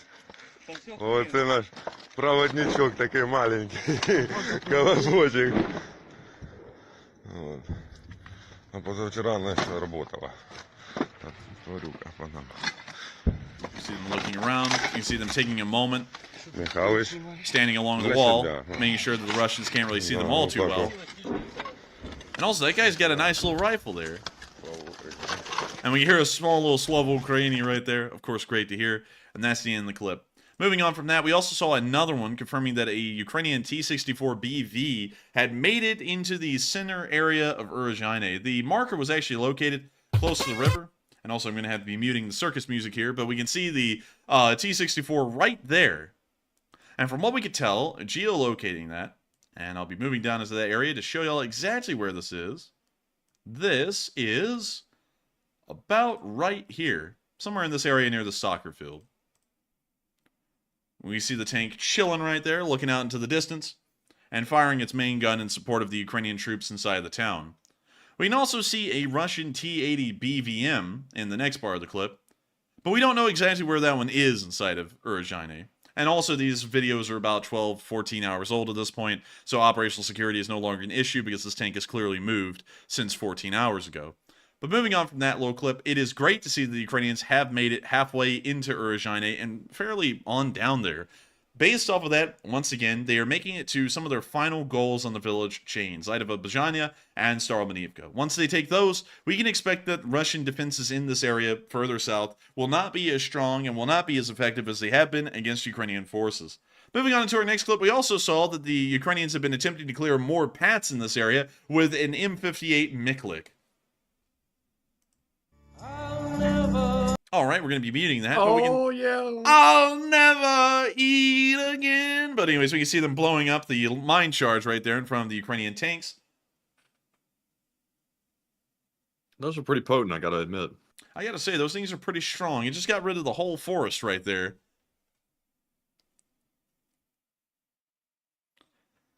And we now see the... tries luck.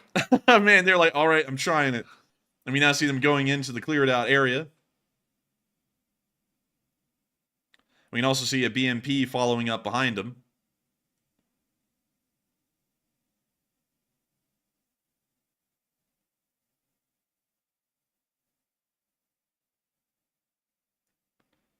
And we now see the tanks moving on forward through the cleared out area. And we now see the APCs following up not that far behind.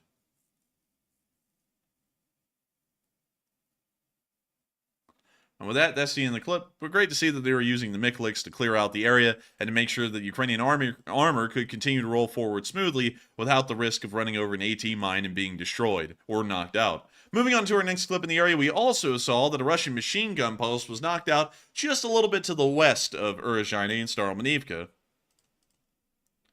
Sadly, can't play the audio. It's copyrighted, but there's an orc. That looks just more like a pig. That just looks like a pig. What you doing out there, Ivan? And we can see Ivan got that pig in him. Man, Ivan got that oink oink in him, you know what I mean? He doesn't have that dog in him, but he's got that pig in him. Man, he got that pig in him. He's going to eat anything. But with that, that's the end of that clip. And great to see they were able to hit the machine gun post dead on. With that, we're going to be moving on from that area of the front line and further west, where we saw a little bit of action going on around Robotny. But before we get to that, I forgot we missed a little clip right here. And this one was a really interesting one.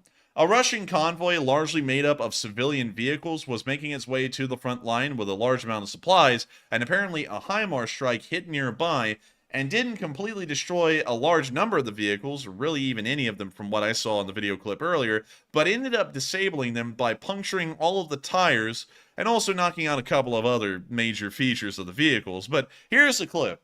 This was actually a really interesting one. Here's the convoy, and we can see them walking up to this first trailer. All of the tires are deflated.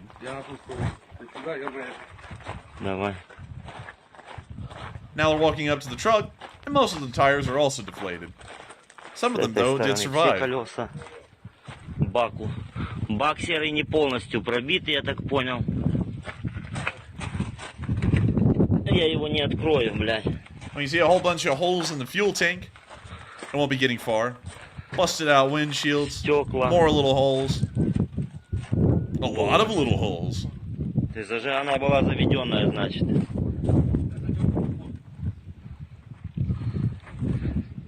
Слушай, ну облазили тут по открытию. Now see them taking a look inside. Some glass on the floor.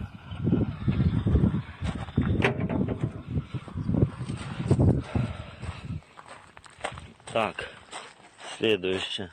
Раз, два, три, четыре, пять. More punctured tires. More punctured fuel tanks. Fuel all over the ground as proof. You can kind of get the picture. These trucks won't be going anywhere for a little bit. Все пробито полностью. Это 626, где Рома лежал. And also, someone told me that there's some organic coolant later on in the video. And there is. Thank you for sharing that with me. Тут весь кузов побитый. Все в осколках.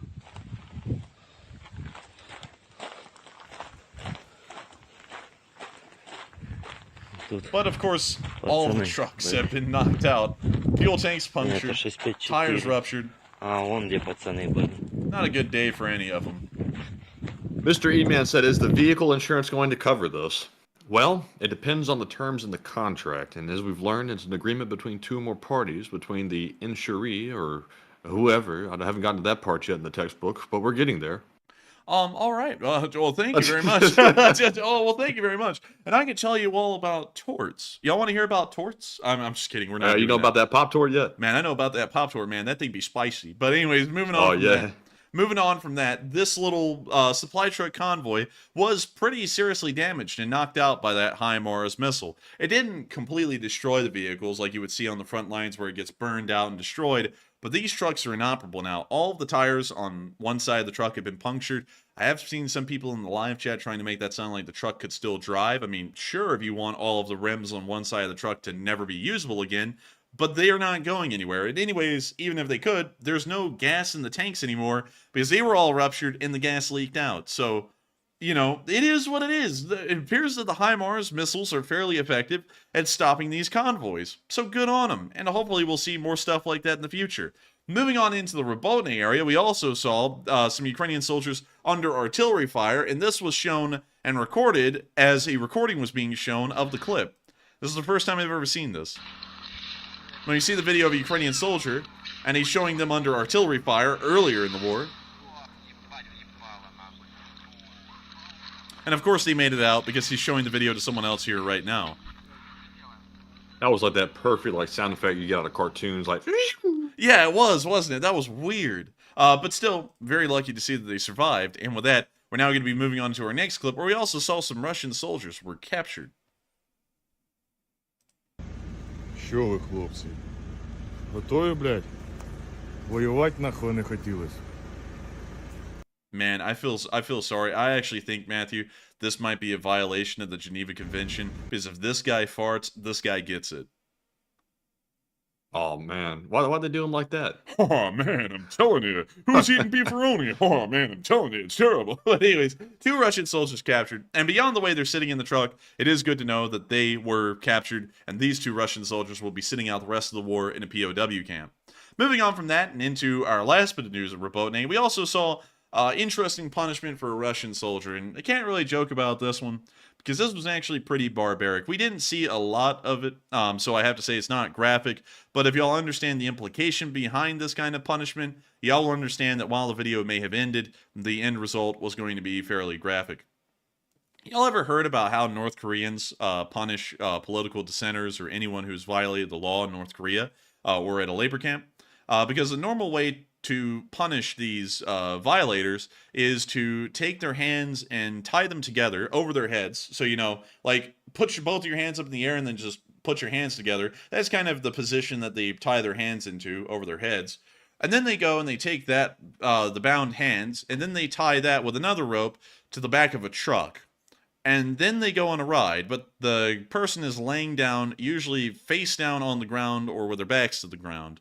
They'll drive them down the road for a mile and back, and you can kind of get the picture of what happens. It just peels their... Well, I can't get too graphic because YouTube wouldn't like that, but it is a pretty inhumane kind of punishment, to put it lightly, and usually it can end up being life-threatening or fatal. Apparently, a small clip was made today of some kind of a holy moly. $1,000 Californian dollars. 1,000 smackaroos of Californian dollars. Can't believe it. Fine Californian dollars. Arr, give me some of that fine Californian dollar. I'm just kidding. It's Canadian dollars. But Mark the incompetent drone operator has dropped by tonight to put in 1,000 Canadian dollars and to get the fundraiser up to nearly 7,000 US dollars. It is only $35 short. And that is incredible. I think that is the largest donation of the night. And welcome back, Mark. I hope you've had a fun time wherever you've been. And thank you for putting in a massive amount to help revive soldiers of Ukraine. You're going to be helping them out massively and helping to save loads of lives. And that's a pretty weird way to segment into this because I went through all of the terrible descriptions of what kind of is implied in this video. But I'm going to get into it now that we've had a massive donation to the fundraiser because that was the cue. And so here is the clip. So we can see the rope, we can see the hands tied. Ну что, сука, будешь еще бухать? Или тебя может... And of course, the reason for the punishment is because the soldier is drunk, because he's an alcoholic. Прокатать. Нахуя? Серега, газу. Нахуя, блядь? Нахуя? Сука! Нахуя? And then the video ends there, but y'all can kind of get... I mean, he did have his clothes on. I mean, you go for a ride a mile down the road, even with clothes on. I think the clothes are going to be gone by the end of that ride. Possibly. You know, it's a little bit of a pretty severe way of punishing someone.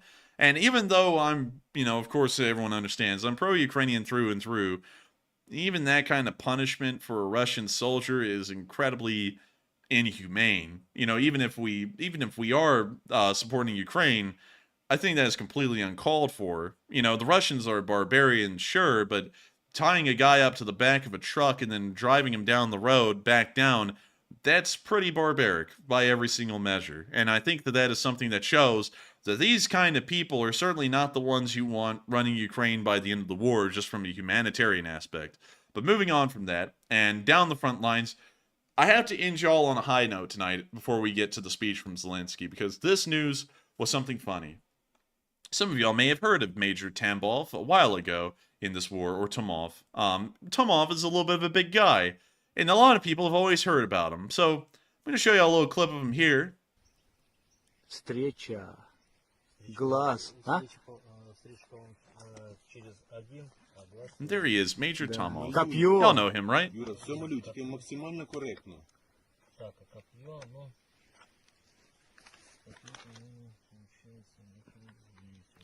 Look at him. He's the ultimate strategist. I mean, the guy's a genius. I mean, incredible. You know, the guy is really one of the only guys in Russia that could win this war for him, you know? I mean, like, he's just a great guy, Matthew. You agree, right? Well, I'm telling you. Oh, man, I really was reading the live chat. I'm not sure I'm looking at I mean, this guy sits there and he just makes you go, damn. I mean, this guy is the guy to get stuff done. You know, he is the guy to get stuff done. Because today in Kazachyi the battle has continued for the control of the village in between the Ukrainian forces that are holding it and the Russian forces that are trying to retake it. And interestingly enough, in the middle of this firefight, something happened that you just can't explain. Nobody even knows how it happened yet. The whole story hasn't come out. But apparently, Major Tomov has been captured. There's a picture of him in Ukrainian captivity. Look at him. Nobody really knows how it happened. We don't know if the Ukrainians caught the guy and he surrendered with a couple of other Russian soldiers, or whether he surrendered to the Ukrainians. That part of the story right now is unknown. But he is currently in Ukrainian captivity, and he's already had a couple of interviews that the Ukrainians have made released to the public. They're about 15 minutes long, where he describes a decent amount of information. But pretty nuts. Pretty interesting to see. And not only is that interesting, but we have something else interesting to cover. And I don't know why I'm covering it like it's bad news with the pauses and stuff and the way I'm speaking, but we have reached $7,000! Let's go! Oh, let's go! LSA! We have reached $7,000 on the fundraiser for Revive Soldiers of Ukraine, and that is an amazing fundraiser. That is a fundraiser that I think everyone can be proud of right there. It is huge! And I think it's absolutely incredible. And it's great to know that so many of y'all have helped out this fundraiser tonight in massive ways and in small ways, but every single effort, whether big or small, has come together to make the $7,020 that this fundraiser has made tonight possible. That, of course, will all be going to Revive Soldiers of Ukraine and helping them out with their amazing efforts of continuing to save the lives of soldiers in Ukraine that have nearly given everything but their lives themselves. And so with that, we're now going to be moving on from the little bit of news we got in the Mykolaiv area and on up to Kyiv for a speech from President Volodymyr Zelenskyy here on the 536th day of the war. And so, without further ado, here is the speech. Speech! And also let me make sure that it's in Ukrainian, not English. Дорогі українці, українки, сьогодні російські окупанти жорстоко ударили по Херсонщині. Є загиблі, є поранені. 4 ранку обстріляли село Велетенське, загорівся будинок, поранений хлопець, у нього важкі опіки, зараз в реанімації. 9 ранку удар окупантів по селу Широка Балка із артилерії. 5 загиблих, серед них немовля, дівчинка. 22 дні їй було. Її брата, йому було лише 12 років, встигли доставити в лікарню. На жаль, не змогли врятувати, він помер від отриманих поранень, важких поранень. Мати дітей, її звали Олеся, їй було лише 39 років, загинула. Мої співчуття. Приблизно в той же час було обстріляно село Станіслав, 2 людини поранені, 2 убито. Чоловіки 71 рік, 57 років. Загалом лише від початку цієї доби і до 6-ї вечора вже 17 повідомлень про обстріли лише в Херсонській області. А ще Миколаївщина, Запоріжжя, Донбас, Харківщина, прикордоння з Росією в районах Північного Сходу. Всюди наші воїни відповідають окупантам на терор. Жодного дня не буває такого, щоб російське зло не отримувало нашої цілком справедливої відповіді. Кожен знищений окупант, всі одиниці спаленої російської техніки, вогонь замість їхніх штабів та складів, дуже красномовне задимлення на Кримському мосту і не тільки. Все це свідчення, що ми жодного злочину Росії не залишимо без відповіді. І кожен наш воїн, який дає Україні результат на передовій, на всій протяжності фронту, від Харківщини до Херсонщини, кожен наш воїн має змогу повернути Україні справедливість. Кожен, хто допомагає нашим воїнам.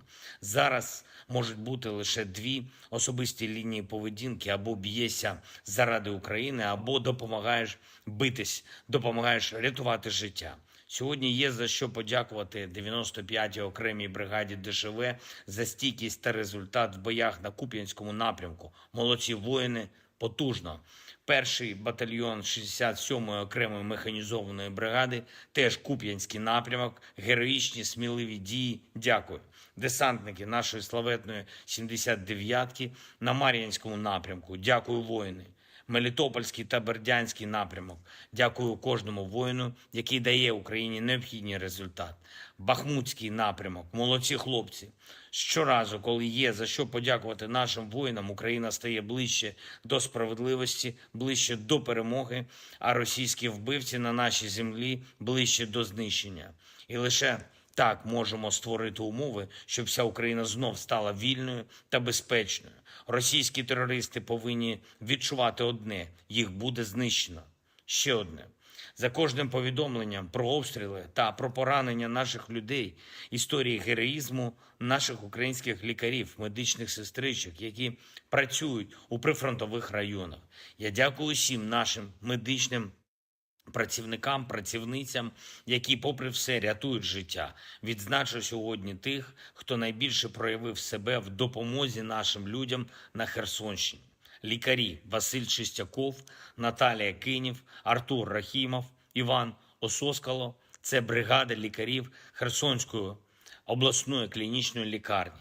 Медсестри Ірина Титаренко, Олена Бондар, Лариса Шмиголь, медики з бригади екстренки, які допомагали пораненим в селах Станіслав, Комишани та Широка Балка, Наталія Пупенко, Ілона Шила, Вікторія Ганджа, Марина Шрамкова, Світлана Столярова, екстренка Херсону, лікар з медицини невідкладних станів Павло Дзюба, фельдшер Віталій Бірюков, обидва відряджені на Херсонщину з міста Суми для підсилення роботи. Фельдшери Наталія Адріянова та Віталій Рудаков. Херсон, міська лікарня, лікарі-хірурги Сергій Бондарук, Сергій Тонконцов та Віктор Яковенко. Дякую вам кожному і кожній та усім вашим колегам за кожне врятоване життя.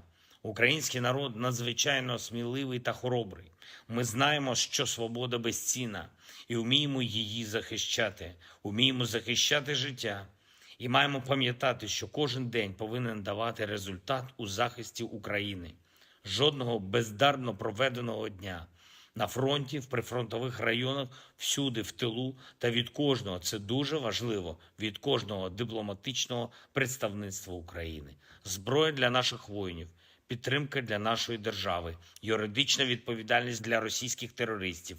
Україна обов'язково переможе, але це буде наш спільний результат усіх, хто воює і працює заради України. Слава Україні! And Rom Slava. And with that, that is the end of the speech from President Volodymyr Zelenskyy, and that is the end of the halftime show as well. Some of y'all wonder, why do we always play the speech from Zelenskyy? Some people say, why don't you just cut it out? Well, I'll tell you why. We use that as a ability to get snacks, go to the restroom, and a whole bunch of other things. Because I don't know if y'all noticed, the stream is long usually. It's like 3 hours long sometimes. And so we usually have to try and fit in a segment so that way we can, go take care of things and then hop right back up on the show. So that's kind of what the whole speech from Zelenskyy serves as a purpose, is kind of like a break for us for a few moments so that way we can go and take care of things behind the scenes so that way we can keep it running for the next half. But with that in mind, just putting a little bit of behind the scenes stuff out there so that way some of y'all who have questions know why we do things like that, it is now time for us to move on into the top donors of the night, in between the last time we called them out, and now. And so with that, what do we got, Matthew? And moving on, and moving on to our fundraiser numbers. Oh my god! That's it. Go ahead, Matthew. I'm just playing with you. And moving on to our fundraiser numbers, we have reached $7,000 on the fundraiser. So once again, big thanks to you all. And our top donors since the last time are Mark, Incompetent Drone Operator, who put in that $1,000, and we also have a 50 from Cliff H. And thank you both to Mark and Cliff for that very generous support of the fundraiser. And also big thanks to everyone else as well that responded to that general order and put in the $5 donations each. It gave up one Starbucks coffee to help save lives in Ukraine, so not a bad trade-off. But once again, thank you all very much. And that is all the top donors for now. So Enforcer, what say you? And I got to thank every single one of y'all, massive donors, the small donors, for helping out tonight's fundraiser to getting to where it is. Because every single one of y'all made $7,040 possible to be given to Revive Soldiers of Ukraine. And I got to say that is absolutely amazing and absolutely impressive. So thank you to every single one of y'all so much once again. And once again, and I have to say this, I don't really think y'all do it to hear thanks from me. And although I give y'all loads of thanks because it's the largest mission of this channel is to actually help out folks over there through these fundraisers, I think more so y'all already know what kind of thanks y'all are getting. When y'all put in $5, which we don't lie like other nonprofits, Matthew, like real nonprofits where they go 50 cents. It's the cost of a cup of coffee. It's like, what is this, the 80s? It's like, coffee's been $5 for 10 years now, man. You got to get with a program. But with the actual cost of a cup of coffee, which is about $5, y'all are actually helping to save lives over there. Sometimes, like Mark putting in 1,000 Canadian, y'all are helping to save possibly multiple lives. Who knows? It's absolutely amazing, though, to know that regardless of the thanks that y'all receive, y'all continue to be dedicated to the mission that the LSA has always kept in mind since the very start of the war, which is to help support and save the lives of people in Ukraine. And so thank you to everyone so much once again that made that possible tonight. And with that, we are now moving on into them polls. And so with that, what do we got, Matthew? All right, and our first poll says, the Crimean Bridge was blocked again today with no explanation, and what do you think is happening? 60% said the bridge is heavily damaged, 21% said it seems suspicious, but I'm unsure, 13% said unsure, and 6% said the Russians are just being careful. And I have a strong suspicion that the bridge is likely damaged. However, we don't have any evidence to prove that, because for one thing, the Russians are cracking down very heavily on the civilians filming across that bridge because they don't want that to get out. And actually, I'm actually not surprised they've done that. I'm shocked they haven't done it earlier than now because the Russians have been the only reason we've been able to see when the bridge is actually damaged because someone driving across it eventually films it. So very interesting, and that's what I think about the poll. So Enforcer, what say you? I would have to say that I got distracted by a live chat, so I was sitting there reading it like, what the hell? I think you see it maybe. I'm going to read through here to see. From Harry F. Callahan. What a... Nuke it! Nuke it! Say that, but anyway. Get out of here, boy! Get the hell out of here! But anyways, can you reread that again? Please? And it says the Crimean Bridge was blocked again today with no explanation, and what do you think is happening? I would put money on the bridge is actually probably severely damaged. I mean, even if we're not talking about the last attack, whether it actually did any damage or not, the attack before that one did a lot of damage. And so they may have actually seen that there was some major structural issues that needed emergency repairs today, and so they just had to shut down the bridge entirely for that. That may be the case. I'm more so in the camp that it has probably been severely damaged over the previous attacks, and that's why the bridge was closed without any notice or warning today. And so with that, I hope that does address that fairly well, at least in my opinion. And of course, it's just my opinion. Everyone calm down. And with that, we are on to the next one. And like Lauren said, make my day, punk. Make my day. Make my day, punk. I made a lot of the bots' days today. And man, and I also had to snap back at a few of them too, just to, take out a little frustration on them. And to have a little bit of a soapbox moment on that here, It's so stupid when bots come in because, having run this channel, a lot of people always think that they come in here and they just know the answer to something, like how to run our show or what our fundraiser should be. And the stupidest thing that I find is that, and this is just kind of my critique, is that some random YouTubers out there, not saying names or anything, but they act like fundraising for humanitarian causes is stupid, and we should be giving bulletproof vests and other things to the Ukrainians instead, and just forget the humanitarian aspect altogether. And I gotta be honest, I think that is the most backwards-ass way that normal people can go about supporting Ukraine, because, after all, the U.S. has, that guy's kind of correct, it has given billions, tens of billions of dollars, but it's given it in defense, to the military. So I don't know why some people think sending like 5 bulletproof vests are going to help when the U.S. government has sent hundreds of thousands of them to Ukraine, or tens of thousands of them, along with everyone else. The one thing that nobody focuses on is the humanitarian side of things. The family that got their house destroyed and they have nowhere to live, and the UNHCR hasn't expanded into their town because they don't have the funding. That's what I care about. Because, it's great and all to watch the valiant soldiers of Ukraine defend the country, but what they are defending are those innocent, helpless people behind the lines that nobody is giving a damn about right now, and I think that's where the actual support from the public should be going to nonprofits. Because those people are the ones that are being overlooked. Everyone's talking about the military. Everyone wants the military to have this, have that, have everything. But when it comes down to getting a bowl of soup to a family that just got their house blown up and luckily survived, then that's a big deal. You can't support those poor people. You can only support the military. And I'm all for supporting anything and everything. Don't get me wrong. But I find it stupid when people try and scoff at supporting humanitarian causes, because those are the people that the entire war is being fought for. It's being fought for the citizenry. It's not being fought for the soldier. The soldiers are the one there defending the citizens themselves. So what kind of ass backwards approach are we taking here, But anyways, just want to address that really quickly, because it's like, we run humanitarian nonprofits because YouTube allows it, and 2, regardless of whether they allow it, I would still run them, because that's the area that's being focused on the least and needs the most help. No government is focusing on it that much, and the only groups that really are the nonprofits like Revive Soldiers of Ukraine, Doctors Without Borders, and everyone else. And then there's some stupid arguments out there where it's like, yeah, but the Doctors Without Borders, all of their money doesn't go to Ukraine. Yeah, but their nonprofit is so big compared to Joe Schmo's $3 million nonprofit. Doctors Without Borders is so big that even just putting a small fraction of their organization into Ukraine is about 3 times the size of the random Joe Blow nonprofits that are sometimes supported. So it's like, I find it to be much more beneficial to keep that massive organization running, so that way they have the funds to keep their small end operation in Ukraine, which is still larger than most nonprofits, running, because it's saving lives. I've got to be honest with y'all. The whole fundraising thing, you would never believe it, but there are people out there who, they preach that they're for Ukraine, but then they'll try and deride any kind of support that's given that for some reason they don't like or agree with. But anyways, with that, I hope that does address that fairly well. And let's get on into those questions, because I was just told I was filibustering. I'm not going to lie, it kind of was. But anyways, with that, let's get on into the live chats or the other polls. So moving to our next poll, it says a Norwegian passenger plane flew through Ukraine's no-fly zone today, but there was no crash, and it wasn't shot down, thankfully. And what are your thoughts? 68% said it was probably pilot error. 13% said, just a free bird, I guess. 10% said unsure, and 9% said it was likely intentional.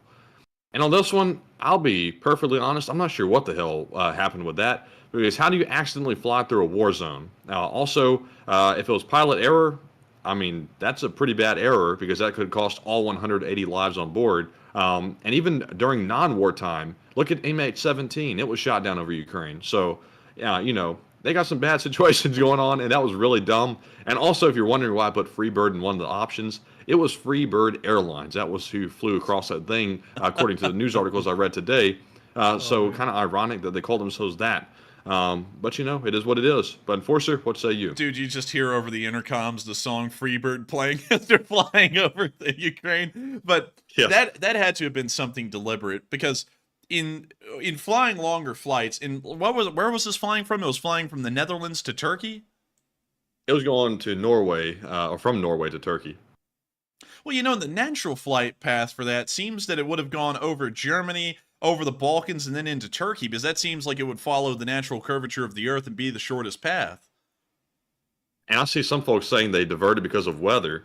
I'd rather go through the weather than go through the war zone. Hey guys, there's a bit of a storm. Let's fly into the country that's at war right now, where we might be shot down by a SAM site, because that will be safer. That doesn't really, I've got to be honest, it doesn't really seem like a logical approach. I would have gone, let's fly this way. I mean, hell, even if the storm is moving that way, I would rather fly into Europe and race around the storm than try and move behind the storm and then into the airspace of a war zone.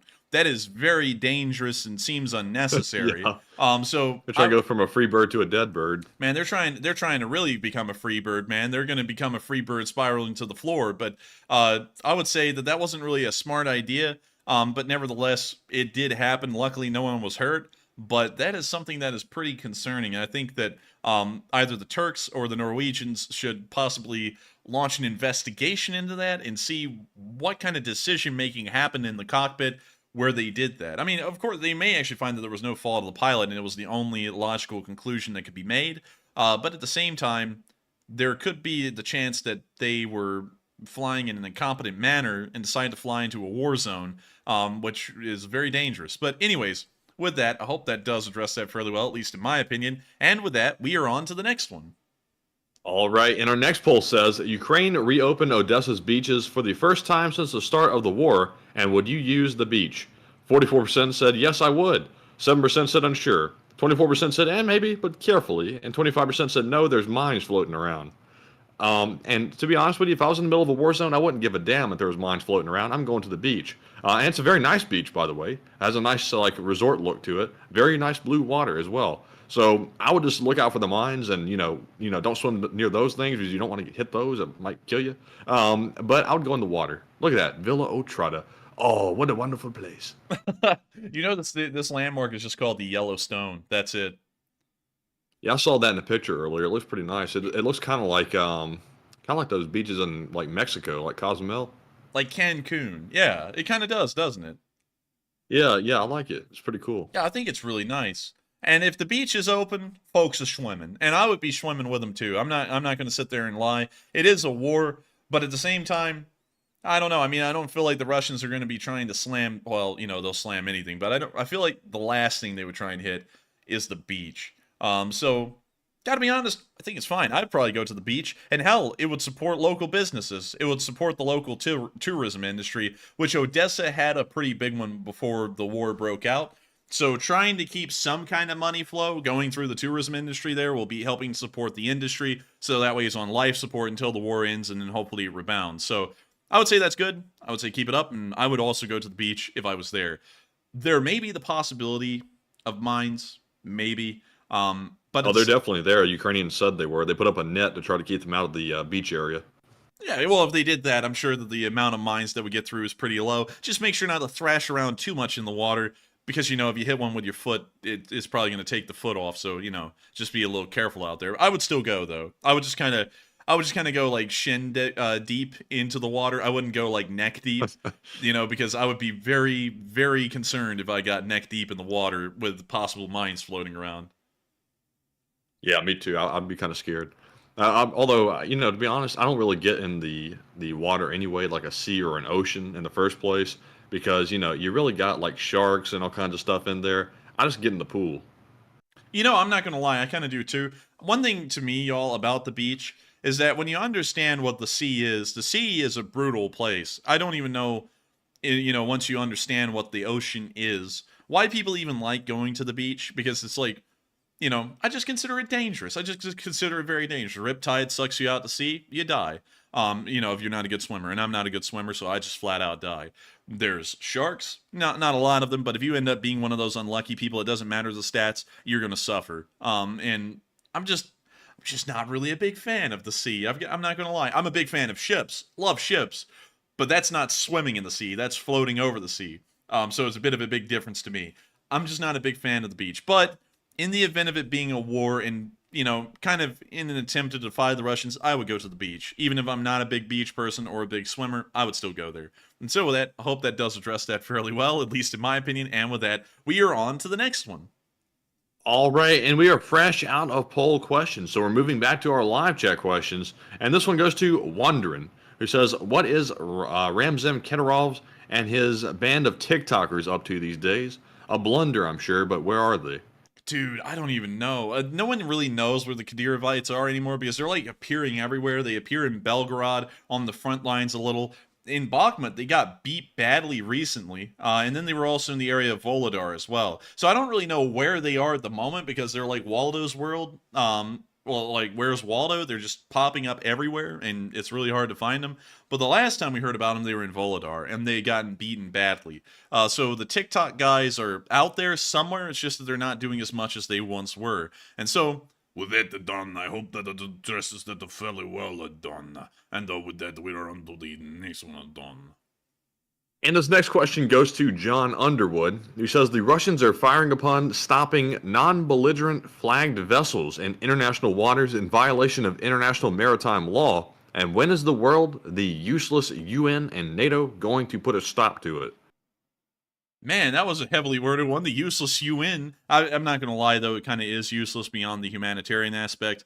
But sadly, it's probably not going to be put to an end. That's kind of why we've been supporting Ukraine but never getting directly involved, is because our hope is that the Ukrainians can kind of solve the situation with our support, and then that'll be the end of it. And so I don't think it'll be coming to an end anytime soon. And also, you have to remember, the UN's hands are tied. You can't remove any of the members of the Security Council. There are 5 members: the United States, France, China, the UK, and the Russian Federation. You can't remove any of them, and whenever a vote comes around, it goes to the Security Council, and if only one of them vetoes that vote, even if the other 4 vote the same way, nothing can happen. And so, going off of that, we'll probably never see that anyone steps in and ends this war unless if nuclear, biological, or chemical weapons are used by the Russians. Then we'll probably see the Western world step forward in force to get involved in the war and put a stop to it with actual force of arms. So with that, I hope that does address that fairly well. And with that, we are on to the next one. And also, I see some folks getting upset. We're talking about the UN. The UN does provide good humanitarian support, but on the other front, they really don't do what they pretend like they do. They don't go in and enforce anything. They really can't. And even though they have a peacekeeping force, they can't use that on major powers because obviously that wouldn't go very well for them. Well, they can't use their peacekeeping forces on major powers because all of the major powers are in the Security Council, and they would just veto that. So they'll never get used. And also, they'd probably get blasted if they showed up anyway. Blast them! That's just, man. Imagine if the UN had shown up to New Orleans during Hurricane Katrina. People were so militant and violent about that back in the day when that was suggested. I think the locals, like the Cajuns, would have ended up going to war with the UN. I think they would have. It would have been something else to see. But moving on from that, I would have to say the UN does great, and that's also something that I have to differentiate from. The UN as a humanitarian organization is actually a really good organization. They do a great deal of humanitarian work, and they're usually pretty good at it. But however, the UN wasn't created as a humanitarian organization only. It was created as a forum and an ability to enforce peace across the world. And that's one thing that the UN has not been able to do ever since it's been created. We have never seen the UN actually come in and create any kind of peace anywhere. They send in peacekeepers, which actually can't keep the peace because the rules of engagement are so strict, they really can't get involved in peacekeeping operations. They just kind of sit there and observe. And then the humanitarian side of things, of course, that's a part of keeping peace, but if you don't have the stick and the bone, and you only have the bone, you aren't really able to ensure the peace because you don't have the ability to enforce the peace. You only have the ability to try and encourage peace. That's a little bit of a different deal. And so the UN just and real quick, I saw someone say you cannot enforce peace. Peace between countries is never just because they decide they're going to be peaceful with one another. That's typically not the way it works. Most of the time, you have to enforce peace. Peace is gained through strength. If you don't have strength, you're not going to have peace. And that's true. The one thing that a lot of people don't, I don't know, maybe people just don't get it, but authority is derived through actual strength. If you do not have strength, you do not have authority. That's why people listen largely to the police, because the police have strength, and that strength gives them authority. It's a little bit of a basic or primitive sounding concept, But that's where actual ability to enforce peace comes from, is through having strength. That's why the United States and the Soviet Union didn't go to war, is because both of them had enough strength that they were scared of the other, and so it ensured peace. At least in between the two powers. Of course, the proxy wars went on and all that, but in between the two powers, you never saw a direct war because everyone was scared of the strength of the other, and therefore it ensured peace. So as far as the UN goes, they don't really have any way to have any power to enforce, well, any strength to enforce a kind of peace at all. And so with that, I hope that does address that fairly well, at least from my theory. And with that, we are on to the next one. And the next one goes to Mad Machine, who says, do you think that Russia might go pirate in the Black Sea to make some money off of it? No, I don't think they would, because most countries don't really give out letters of marque, even in times of war, to try and ransom ships for money. Because then your country isn't looked upon favorably anymore, and they're more so looked upon as a band of piracy than they are a legitimate nation. And so we probably won't ever see that the Russian Navy starts to seize ships and hold them for ransom like a Somalian pirate would, because that would just be a move that clearly would be illegitimate. And I don't even think the Russian government could try and make that seem legitimate to the Russian public, because the Russian government was actually involved in anti-piracy operations in Somalia, which would still be fresh on the minds of most Russians, and they would be thinking, wait a minute, we're doing the same thing that we were blasting pirates for in that area 10 years ago. Now, that doesn't really seem legit. But anyways, with that, I hope that does address that fairly well, and with that, we are on to the next one. And the next one goes to a W13RD guy, who says, have you heard that China is clamping down on their drone exports? I didn't hear about that. That would be news to me, but I guess you could kind of expect that at some point. They're probably trying to stop their drones from being used as weapons of war, but then again, it is a money-making operation. And so I don't really know why they would be doing that, but I have never heard about that until now, so thank you for sharing that with me. And I'll have to look into if there is an official statement from the Chinese as to why they're doing that. But with that, I hope that does address that fairly well, and holy moly. Hal Did you Rose see that? just threw in $333, bringing up the fundraiser to 7.5. Oh, let's go. Oh, man, I'm telling you. And I gotta say, amazing. With 47 minutes left on the fundraiser, it's at $7.5 thousand. Hal Rose is a G. And I gotta thank you, Hal, for helping to support this fundraiser and getting it on up there to $7.5 thousand. Real trap shit.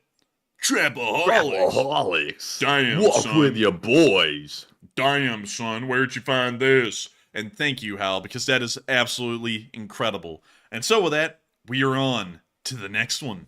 Holy moly, just chilling, just throwing 100. Chilling. Look at that, man. Man, he was just chilling. He just threw in 100. Dude, we both said it at the same time, jinx. But he just threw in 100, so now we're up at $7.6 thousand.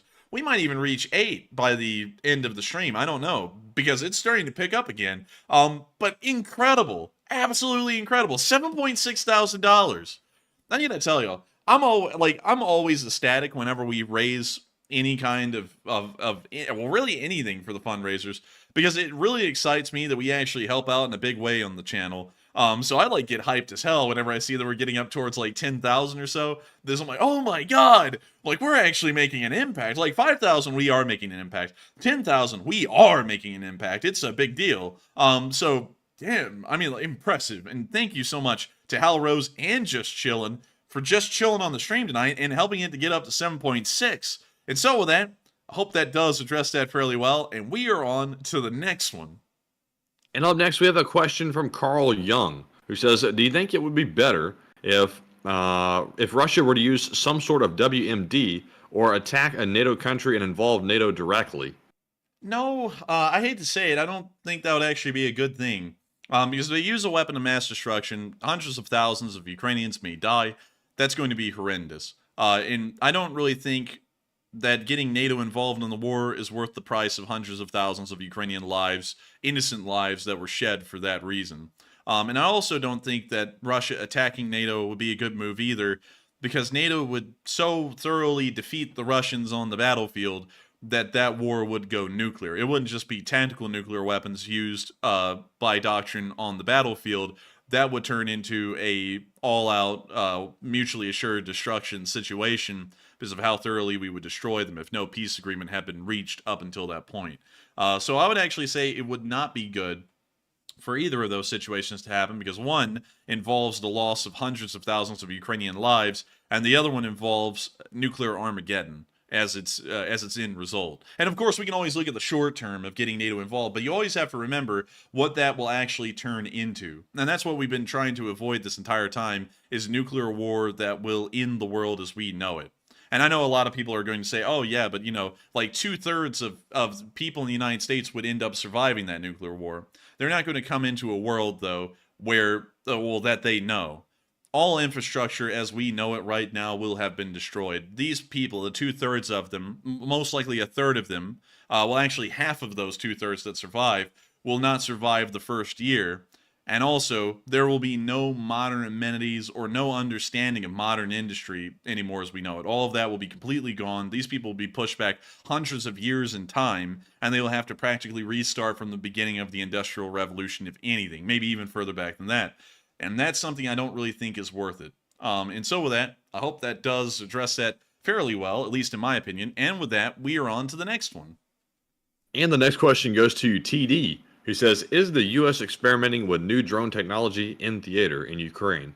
And I would personally hope so, because if we missed out on that opportunity, that would be a big opportunity wasted, basically, because they're having to fight the war anyway, so why not test out new methods? But Enforcer, what say you? I would say hopefully they are. Hopefully the United States is. I don't think we're actually testing stuff in theater. I think we're watching and getting a lot of data from the Ukrainians on how they use their drones. And we're probably trying to develop drones back here in the States based off of what we're seeing in Russia, against the Russian forces and how well it's doing. I think that's probably how we're working it out, because I'll tell you this.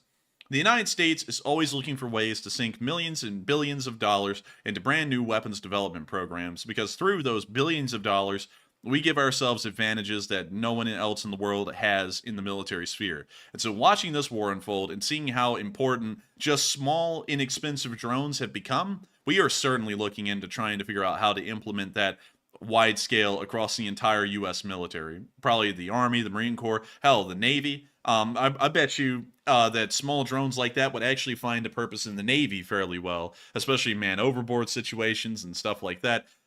Hell, this kind of tech is something that the U.S. is certainly not going to be missing out on, and I bet you that there's already development and acquisition programs going on in the background trying to figure out how to implement this stuff.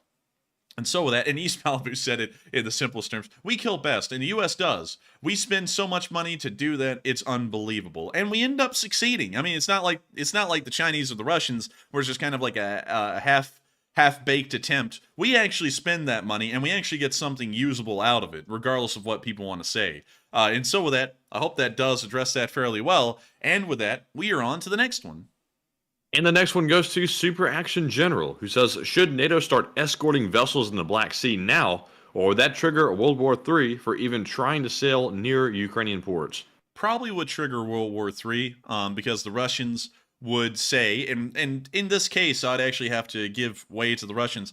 They would have a right by law to say that that is a violation of the exclusion zone. NATO forces are clearly getting involved on the Ukrainian side, and by the ship's presence, there is the implication there that they would use the force of arm to protect Ukrainian ships or ships heading to Ukraine that may be possibly carrying war materials for the Ukrainian government or the Ukrainian nation. That's something that the Russians could actually argue and have a fairly good footing to make that stance on. So that would probably start a war, because they would probably fire a warning shot. The NATO ship would probably fire a warning shot in response, and then real shots would fire after those. And then that, of course, would be the beginning of war. And so I would say they probably couldn't do that. And that's also why we've seen the Turks back off twice now from their statements where they said they would do something like that, and then they didn't. And so with that, I hope that does address that fairly well, at least in my opinion. And with that, we are on to the next one. And we have a question from Freedom Principle, who says, how many months would it take to train up Ukrainian sailors to operate a Nimitz?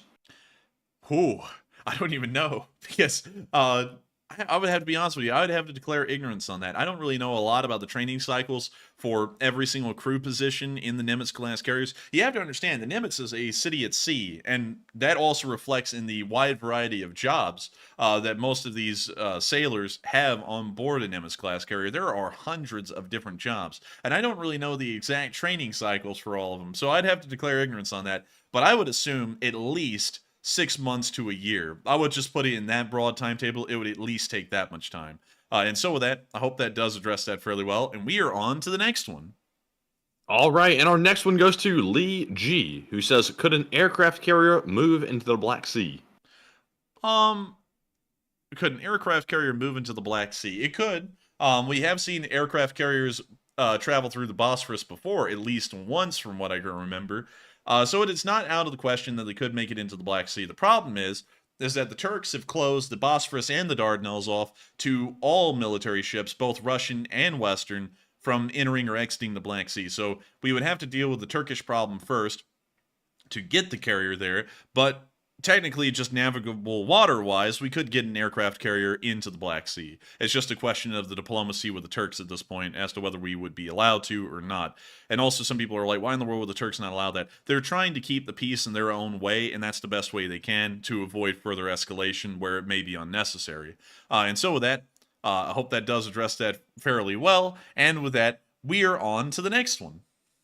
And this one goes to James Post, who says, if Russia boards or fires on a merchant ship from NATO or EU country, will there be a suitable response or will it be played down? That's a good question. Based off of the precedent we've seen so far, could go either way. It could be a played down response. We've seen that a couple of times before, especially when the Russian drones flew over Romanian airspace or caused damage to a Romanian ship on the Danube River at the port of Renai on the Ukrainian side. We've seen that there were some fairly played down responses. We also saw when a Russian missile landed inside of Poland but did not explode, that there was also a very played down and demure response to that. In other cases, we haven't seen those kind of played down responses. For example, when the Russian helicopters flew over the Polish border, the Polish are still building up their forces to this day because of that. We've also seen a couple of other things that are starting to show that the West doesn't always roll over when things happen with the Russians. For example, we have seen that Finland and Sweden have both joined the NATO alliance, and we're already talking about moving NATO forces, specifically American forces, into Finland and Sweden and trying to set up military bases there. So, you know, in some instances we roll over, in some others we don't. It really depends on how this happens. If this NATO ship was blatantly attacked and a decent amount of the crew was killed or injured in that attack, I have a feeling that there would be a very strong response to that. If the ship was hit and it was a grazing blow and the ship either was detained for a while or the crew was arrested, I feel like the response to that would probably be a lot more low-key, because usually those kinds of negotiations are from the premise of the crew may be in danger of their lives from their captors, and so we usually try and play that a little bit more calmly than if the ship was hit and folks actually died. So that would be how I see it right now, based off of the multiple responses we've had to different things that the Russians have done, and so I hope that does address that fairly well, and we are on to the next one. And the next one goes to Lee G once again, who says, do we think the Kherson bridgeheads will join together anytime soon? I don't know, because they're not really moving from Kazachi-Lahori much. They're very determined on holding that area, possibly to build up more forces there, so I don't think they're going to be meeting up now, but in the future, if the Ukrainians actually have a goal of moving forces past the Dnipro River and south towards Armyansk, I think we probably will see these bridgeheads eventually meet up, because it will be necessary. And so with that, I hope that does address that fairly well, at least in my opinion, and with that, we are on to the next one. And the next one goes to Super Action General, who says, why don't other NATO members ramp up or build more ammunition factories like the US is doing? And if we had multiple nations on this, Ukraine would have all the 155mm shells to pummel the orcs. It's largely cost prohibitive.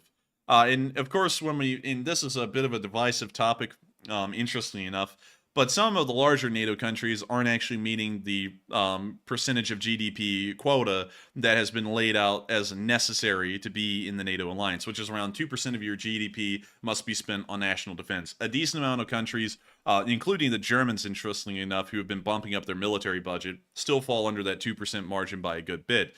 And they're trying to do that because they're wanting to spend their tax money or their revenue or their discretionary spending budget on other things, rather than the military. Nothing wrong with that. That's a bit of a political thing, so I can't say whether that's right or not.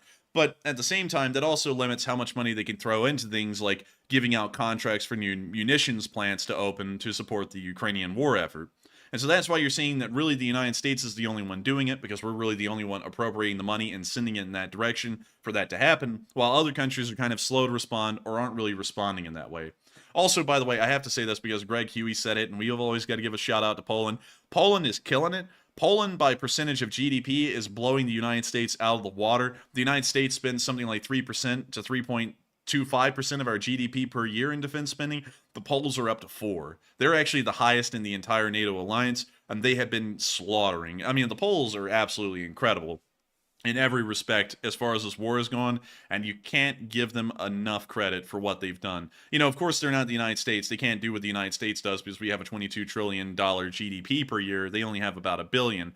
But still, for $1 trillion GDP, they are slaughtering. They are going to town. And you got to give them a lot of credit and a lot of praise to the Polish government that's there right now. Because regardless of their other stances domestically, we're not talking about that, on the Ukraine support side, they've been doing amazing. And so with that, hope that does address that fairly well. And we are on to the next one. All right, and I have one question left in the spreadsheet, so I think this might be the last one of the night. So, Enforcer, would you like to do the thing? All right, and so we're going to do the thing because we are on to the final question of the night. And so, who is the lucky last person to throw in the lucky last question of the night? And that viewer is Neil Pountney, who says more and more people are starting to say that they think the West is starving Ukraine of major weapons for fear of escalating the possibility of starting a nuclear war. And what are your thoughts? I would say somewhat. I see where people are coming from on that, but in other instances, I kind of don't.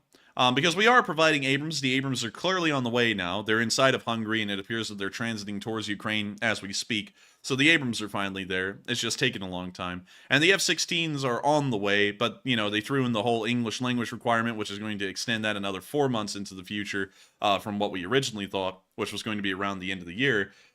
I don't think we're trying to starve them of weapons, but I think a lot of bureaucracy and also a lot of wishy-washy decision-making is making it appear that we're trying to starve them. We're certainly not, because if we were, we wouldn't have supported them as much as we have so far. But at the same time, I think it's important that we not only just support them in raw numbers on a spreadsheet, but we actually make sure that those numbers of support arrive when they need to, which is the thing that we're not doing. We're giving them lots of support. We're giving them tens of billions. The United States has almost passed $100 billion of support to Ukraine at this moment. But the problem is that tens of billions of dollars of that is still held up either in Western European countries or inside the United States itself because we are trying to slow down the process for some reason or another, whether it's a legitimate one or not, and that is where it looks like we're trying to starve them. I think that we need to figure out how to get rid of the red tape or the bureaucratic process in that regard to speed that up and get it there.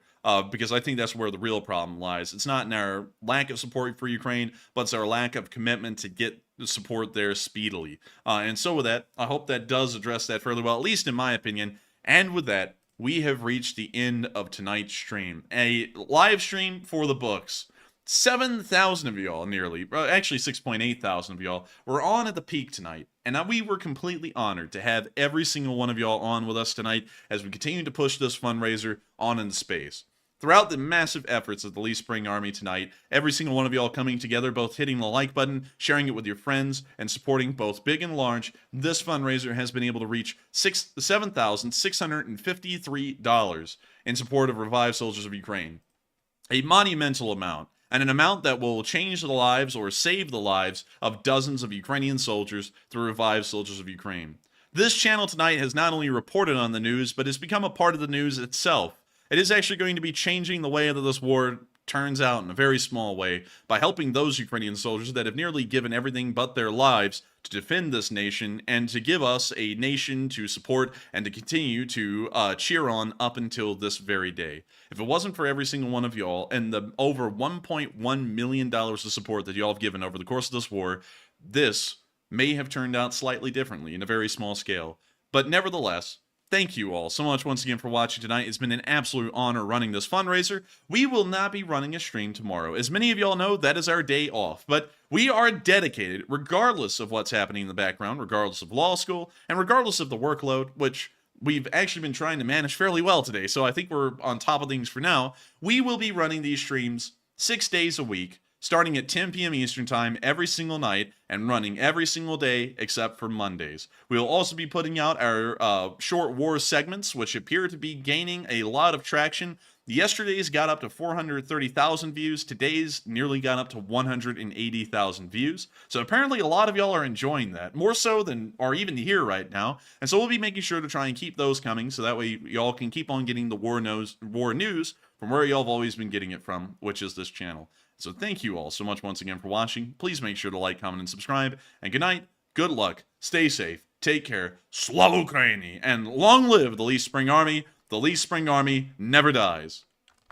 And good night, LSA. Thank you all for another successful fundraiser, and we'll see you on Tuesday night. Slava Ukraine. Yes. The Least Spring Army sends its regards.